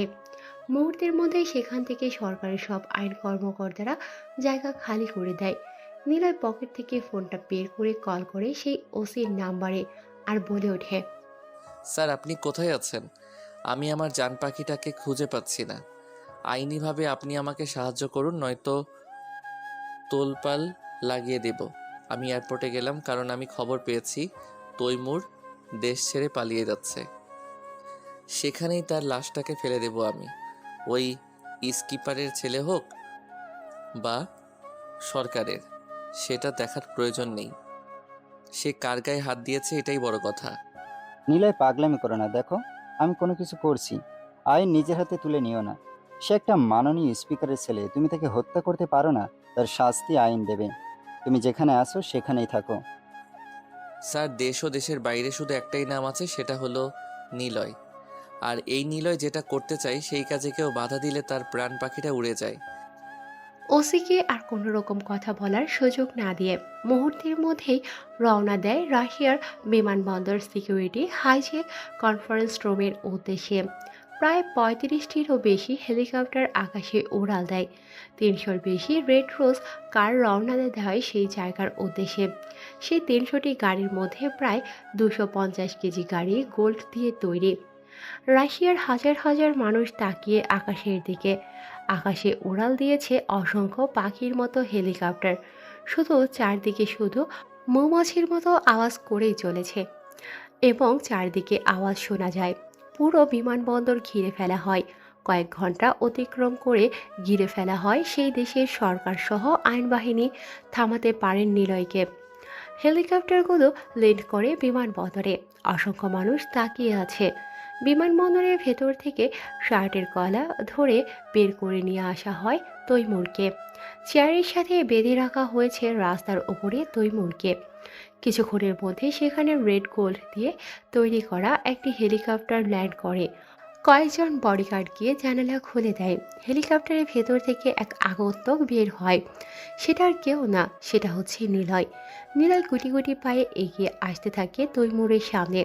সামনে আসতেই পেছন থেকে একটা সোফা সেট এনে পেছনে দেয়। পায়ের ওপর পা দিয়ে বসে পড়ে নিলয়। হাতের সিগারেট নিয়ে একের পর এক টানতে থাকে। কোনো কথা ছাড়াই বন্দুকটা হাতে নিয়ে নিলয় হাতে পায়ে কয়েকটা গুলি করে। এসব করার আগে একটা ক্যামেরা ওপেন করে তার দিকে ধরে থাকে আর সবটা ভিডিও করে আপলোড করতে থাকে লাইভের মাধ্যমে সমস্ত জনপ্রিয় অ্যাপসগুলোতে। মাননীয় স্পিকারের ছেলে সেখানে অনেক নৃশংসভাবে পুরো রাশিয়ার তোলপাড় লাগিয়ে দেয় নিলয়। নিলয় চারদিকে নীলার ছবি সহ পোস্টার ছাপিয়ে নেয়। কেউ কোনো খবর দিতে পারে না। পরিবেশটা থমকে আছে 7 দিন ধরে। চারদিকে নীলাকে খুঁজে বেড়ায়, কিন্তু কোথাও নীলাকে খুঁজে পায় না। নীলার অপারেশন চলছে। অপারেশন শুরু হয়েছে। ডক্টররাও অপারেশন করছে একের পর এক। সুইটার আঘাত অনেক গভীরে গিয়েছে। রাশিয়া থেকে তাকে নিয়ে যাওয়া হয় ইরানে। ইরানে তার বাবা মা নিয়ে যায় তার মামার বাড়িতে। সেখানেই তার অপারেশন চলছে। তার অপারেশন শেষে তাকে কেবিনে নিয়ে যাওয়া হয়েছে। নীলার বাবা মা সেখানে অপেক্ষা করছে। নীলার মা বলে ওঠে, সব তোমার জন্য হয়েছে। আজ যদি আমার মেয়েটার ভালোবাসা মেনে নিতে, তাহলে আমার মেয়েটাকে আজকে এখানে এভাবে মরার মতো পড়ে থাকতে হতো না। ঠিকই বলেছ, সব আমার জন্য হয়েছে। আমি ভাবতে পারিনি ওই মাননীয় স্পিকারের ছেলে আমার মেয়েটাকে খুন করবে। হ্যাঁ, এখান থেকে শুধু যেতে দাও, আমি ওকে ছাড়বো না। তুমি ওকে কি ছাড়বে না? হ্যাঁ, ওকে হয়তো এতক্ষণে মেরি মাটিতে পুঁতে ফেলেছে নিলয়, কারণ নিলয় নীলাকে খুব ভালোবাসে। আর মাননীয় স্পিকারের ছেলে হাত দিয়েছে নীলার গায়ে। মাননীয় স্পিকারের ছেলেকে হয়তো এতক্ষণে পুঁতে ফেলেছে মাটির নিচে। এটা অবশ্যই তুমি ঠিকই বলেছ, হয়তো সে আর বেঁচে নেই। চারিদিকে নিলয় জানি না এখন কি করছেন, হয়তো তোলপাড় লাগিয়ে দিয়েছে সারা দেশে। আমাদের যত তাড়াতাড়ি সম্ভব এখান থেকে ফিরতে হবে, না হলে সামনে বিপদ অপেক্ষা করছে। তাদের কথা বলার মাঝখানে এসে হাজির হয় ডক্টর সাহেব। ডক্টর সাহেব একটা খবরের কাগজ আর নিউজ নিয়ে আসেন। হন্তদন্ত হয়ে বলে ওঠে, আরে এ তো দেখি আপনার মেয়ে নীলা। আর এই ছেলেটা পাগলের মতো তাকে ভালোবাসে। খবরে কাগজ সহ অনেক নিউজ চ্যানেলে খবর ছড়িয়েছে, সারা দেশে আপনার মেয়েকে খুঁজে বেড়াচ্ছে। আর আপনি কিনা তাকে এখানে নিয়ে এসেছেন। ছেলেটা তোলপাড় লাগিয়ে দিয়েছে সারা দেশে। এমনকি সে এটাও বলেছে সারা দেশে সে যুদ্ধ লাগিয়ে দেবে যদি নীলাকে খুঁজে না পায়। এমনকি সে হুমকিও দিয়েছে, সাথে অনেকজনকে মেরে ফেলেছে। এবং বর্তমানে সে এই যে দেখেন জেলখানার ভেতরে আছে। সে নিজেই ধরা দিয়েছে এবং ৭২ ঘন্টা সময় দিয়েছে আপনাদের রাশিয়ার সরকারকে। ৭২ ঘন্টার মধ্যে নীলাকে যদি তার কাছে নিয়ে না যাওয়া হয় তাহলে জেল ভেঙে বের হয়ে এসে পুরো তোলপাড় লাগিয়ে দিবে রাশিয়ার জগতে। খবরের কাগজটা পড়তে থাকে নীলার বাবা ও মা। অন্যদিকে নীলার জ্ঞান ফিরতে থাকে। ৪৮ ঘন্টা অলরেডি হয়ে গেছে। অনেক আগেই থানাসহ থানার আশপাশটা ঘিরে রাখা হয়েছে আবিরের লোক ছেলে পেলে দিয়ে। অসংখ্য হেলিকপ্টার সহ বিভিন্ন ধরনের মডেলিং কার এবং বাইক। পুরো রাশিয়ার শহরটা ব্লক করে রাখা হয়েছে। বিভিন্ন ভবন সহ সংসদ ভবন বন্ধ করা হয়েছে। অন্যদিকে নিলয়ের জ্ঞান ফিরতে নিলয় দেখতে পায় তাকে শিকড় দিয়ে বেঁধে রাখা হয়েছে একটা ছোট্ট লোহার খাঁচায়। এটা দেখে নিলয় চিৎকার দিয়ে হাসতে থাকে। তার এই হাসিটা যেন জেলার অফিস কক্ষ পর্যন্ত এবং পুরো থানাটাকে কাঁপিয়ে তুলেছে। নিলয় চিৎকার দিয়ে বলে ওঠে, আর সময় মাত্র কয়েক ঘন্টা, অলরেডি 48 ঘন্টা চলে গেছে। ধ্বংসের জন্য তৈরি হয়ে যাও। আমাকে আটকে রাখবে। রাশিয়ার জগতে এমন কোনো জেলখানা তৈরি হয়নি এখনো। আমি না চাইলে কেউ আমাকে বাধা দিতে পারবে না। জেলটা আমার জন্য একটা ঘর, আর ঘর থেকে বের হতে কারো পারমিশনের প্রয়োজন হয় না। নিলয়কে ছোট্ট রুমে বেঁধে রাখা হয়েছে, তবুও যেন তার পাগলামো কমছে না। একের পর এক আঘাত করছে দেয়ালে, নিজের রাগটাকে কমানোর চেষ্টা করছে। অন্যদিকে পুরো বাজার হাটঘাট কর্মসংস্থান বন্ধ হয়ে গেছে চারদিকে। শুধু নিলয়ের ছেলেপেলেগুলো ঘুরে বেড়াচ্ছে। শুধু যে রাশিয়ার জগতে নিলয়ের ছেলেপেলে আছে সেটা কিন্তু নয়, আমাদের বাংলাদেশ সহ আরও অন্যান্য দেশগুলোতে তার সকল গ্যাংয়ের ছেলেদের নিয়ে যায় রাশিয়ার জগতে। আর সেখানে নিয়ে গিয়ে পুরো দেশকে তোলপাড় শুরু করে দেয়। এতগুলো ছেলেপেলেকে দেখে হিমশিম খায় রাশিয়ার সরকার, তাই কোনো কিছু করতে পেরে ওঠে না। এদিকে মিটমিট করে চোখ খুলেছে নীলা। নীলাকে চোখ খুলতে দেখে সেদিনই তার মায়ের চোখ যায় সেদিকে। দেখতে পায় নীলা চোখ খুলেছে। নীলা নিজের চোখ খোলার সাথে সাথে চিৎকার মেরে বলে ওঠে, নিলয়, নিলয়, নিলয়, আমি তোমার কাছে যাব। আমি কোথায়? তোমরা আমাকে এখানে কোথায় নিয়ে এসেছো? আমি নিলয়ের কাছে যাব। ওরা সবাই মিলে নিলয়কে মেরে ফেলবে। আমাকে না দেখতে পেলে পাগল হয়ে যাবে। আমাকে যেতে দাও তোমরা। ওখানে নিলয়, এখানে নীলা পাগলামো শুরু করেছে। নীলাকে বোঝাতে পারে না। তার বাবা মা সহ ডাক্তাররা। উত্তেজিত হয়ে যায় নীলা। উত্তেজিত হয়ে যাওয়ার ফলে নীলা বারবার জ্ঞান হারিয়ে ফেলছে। জ্ঞান ফিরলে চিৎকার করছে। অসুস্থ থাকায় বেশি শরীরে চাপ দিতে বলে নাই, কিন্তু নীলা কোনো কথা শোনে না। নীলা আবার বলে ওঠে, বাবা, তুমি এখনই দেশে যাওয়ার জন্য সকল রকম ব্যবস্থা করো। মাত্র কয়েক ঘন্টা সময় আছে হাতে। তুমি জানো নিলয় কি করতে পারে? আমাকে একটা ছেলে লাভ লেটার দিয়েছিল বলে সেই ছেলেটা 2 হাত কেটে দিয়ে তাকে প্রায় 10 কোটি টাকা দিয়েছিল, যে টাকা দিয়ে ওই ছেলেটা সারা জীবন বসে খেতে পারবে। আর আমি নিখোঁজ। নিলয় আমাকে মারতে দেখেছে। এতক্ষণে হয়তো ওই তৈমুরকে মাটিতে মেরে পুঁতে ফেলে দিয়েছে। খবরের কাগজে, টিভিতে বলেছে দেশের যুদ্ধ লাগিয়ে দেবে। তুমি ভেবে দেখেছো? আমি বেঁচে থাকতে এটা কোনো দিন হতে দেব না। আমি নিলয়ের কাছে যাব। ওকে, ঠিক আছে, চলো আমরা আজকেই রওনা দেব। হ্যাঁ, ঠিক আছে বাবা, তুমি যা করবা দ্রুত করবা। সময় কিন্তু খুবই কম আমাদের হাতে। এরপর নীলার বাবা নীলার কথা মতো দ্রুত টিকিট কেটে রওনা হয় রাশিয়ার উদ্দেশ্যে। অন্যদিকে সময় শেষ হওয়ার কারণে আবিরের লোকেরা পুরো ঘটনাকে তোলপাড় শুরু করে দেয়। সেখানকার দায়িত্বে থাকা বিভিন্ন পুলিশ অফিসার, আর্মি বাহিনী তাদের নিজ নিজ গন্তব্যের উদ্দেশ্যে রওনা দেয়। কেননা সে জায়গায় প্রচুর পরিমাণে বিশৃঙ্খলার সৃষ্টি হয়েছে। প্রচুর পরিমাণের বম আর ধোঁয়া জাতীয় কিছু জিনিস আক্রমণ করা হয়। যারা বাধা দিতে আসে তাদেরকে মেরে কচুকাটা করে নিলয়। চিৎকার দিয়ে বলে ওঠে, আমার হেলিকপ্টার নিয়ে আয়। আমি আর এখানে এক মুহূর্ত থাকতে চাই না। নিলয়ের কথা মতো হেলিকপ্টার এনে তার সামনে রাখা হয়। প্রায় অনেকজন পুলিশ অফিসার মারা গেছে, সাধারণ মানুষ মারা গেছে, তোলপাড় শুরু হয়ে গেছে সেখানে। অন্যদিকে নীলা বলে ওঠে, বাবা সরাসরি হেলিকপ্টারটাকে আমাদের জেলার পোস্টিং থানায় নামাতে বলবে। কথা মতো হেলিকপ্টাররা সেখানে নিয়ে যাওয়া হয়। সবেমাত্র হেলিকপ্টারে পা দিয়ে চড়বে নিলয়, এমন সময় পেছন থেকে শুনতে পায়, নিলয় নিলয় নিলয়, আমি এসে গেছি। নিলয় হঠাৎ করে কারো কথা শুনে পেছন ঘুরে তাকিয়ে তো অবাক। হেলিকপ্টার থেকে এক লাফে দৌড়ে গিয়ে আষ্টেপৃষ্টে জড়িয়ে ধরে সেই ব্যক্তিটিকে। গালে মুখে কপালে ঠোঁটে চোখে চুমো দিয়ে ভরিয়ে দিতে থাকে নিলয় নীলার। নীলাও যেন নিলয়ের এরকম ভালোবাসায় নিজেকে উজাড় করে দিচ্ছে। ভালোবাসার পরশ মনের কথা বলে। তাদের এই ভালোবাসা যেন সবাই দেখে মুগ্ধতা প্রাণ ফিরে পায়। নিলয়ের পাগলামি যেন ঠান্ডা হয়ে যায় মুহূর্তের মধ্যে। মারপিট কাটাকাটি সব বন্ধ হয়ে যায়। নিলয় পাগলা মধ্যে ছেলেটা যেন হাসি মুখে বরণ করে নেয় নীলাকে। নীলা বলে ওঠে, আমি ছিলাম না বলে তুমি এরকম পাগলামি করেছো। তোমাকে বলেছিলাম না যে তুমি পাগলামি করবে না? দেখো তো তোমার পাগলামির জন্য দেশের আজকে কত বড় ক্ষতি হয়েছে। কথা দিয়েছিলাম তোমাকে যদি পাই তাহলে আমি পাগলামি, সন্ত্রাসী, মাস্তানি, আমার মাফিয়া জগৎ ছেড়ে দেব। কিন্তু যখন তোমাকেই পাচ্ছিলাম না তখন আমি নিজেই নিজের মধ্যে ছিলাম না। তাই তো তোলপাড় লাগিয়ে দিয়েছি। যা ক্ষতি হয়েছে তা আমি জরিমানা দিয়ে দেব দেশের গভর্নমেন্টের কাছে। পাগল, আমিও তো তোমাকে ভালোবাসি। তোমাকে ছাড়া আমি কি করে একা চলতে পারি? মরলে দুজনে আর বেঁচে থাকলে দুজনে। সত্যি আমাকে ভালোবেসে ধোকা দিয়ে পালিয়ে যাবে না তো? ছেড়ে যাবে না তো আমাকে? কখনো যাব না। তাদের এই ভালোবাসা সারা বিশ্বের কাছে ছড়িয়ে পড়ে। অমর হয়ে থাকে তাদের ভালোবাসার ইতিহাসের প্রথম রচনার পাতা হিসেবে। ব্যবহৃত হয় তাদের ভালোবাসা। ইতিহাসে ভালোবাসার জন্য পাগল ছেলেটি যখন হয়ে ওঠে মাস্তান। ইতিহাস পর্বটি ইতিহাসের পর্দায় তুলে ধরা হয়। রাশিয়ার গভর্নমেন্ট তাদের বিয়ের সমস্ত দায়িত্ব নেয়। দেখতে দেখতে বিয়ের দিন হয়ে যায়।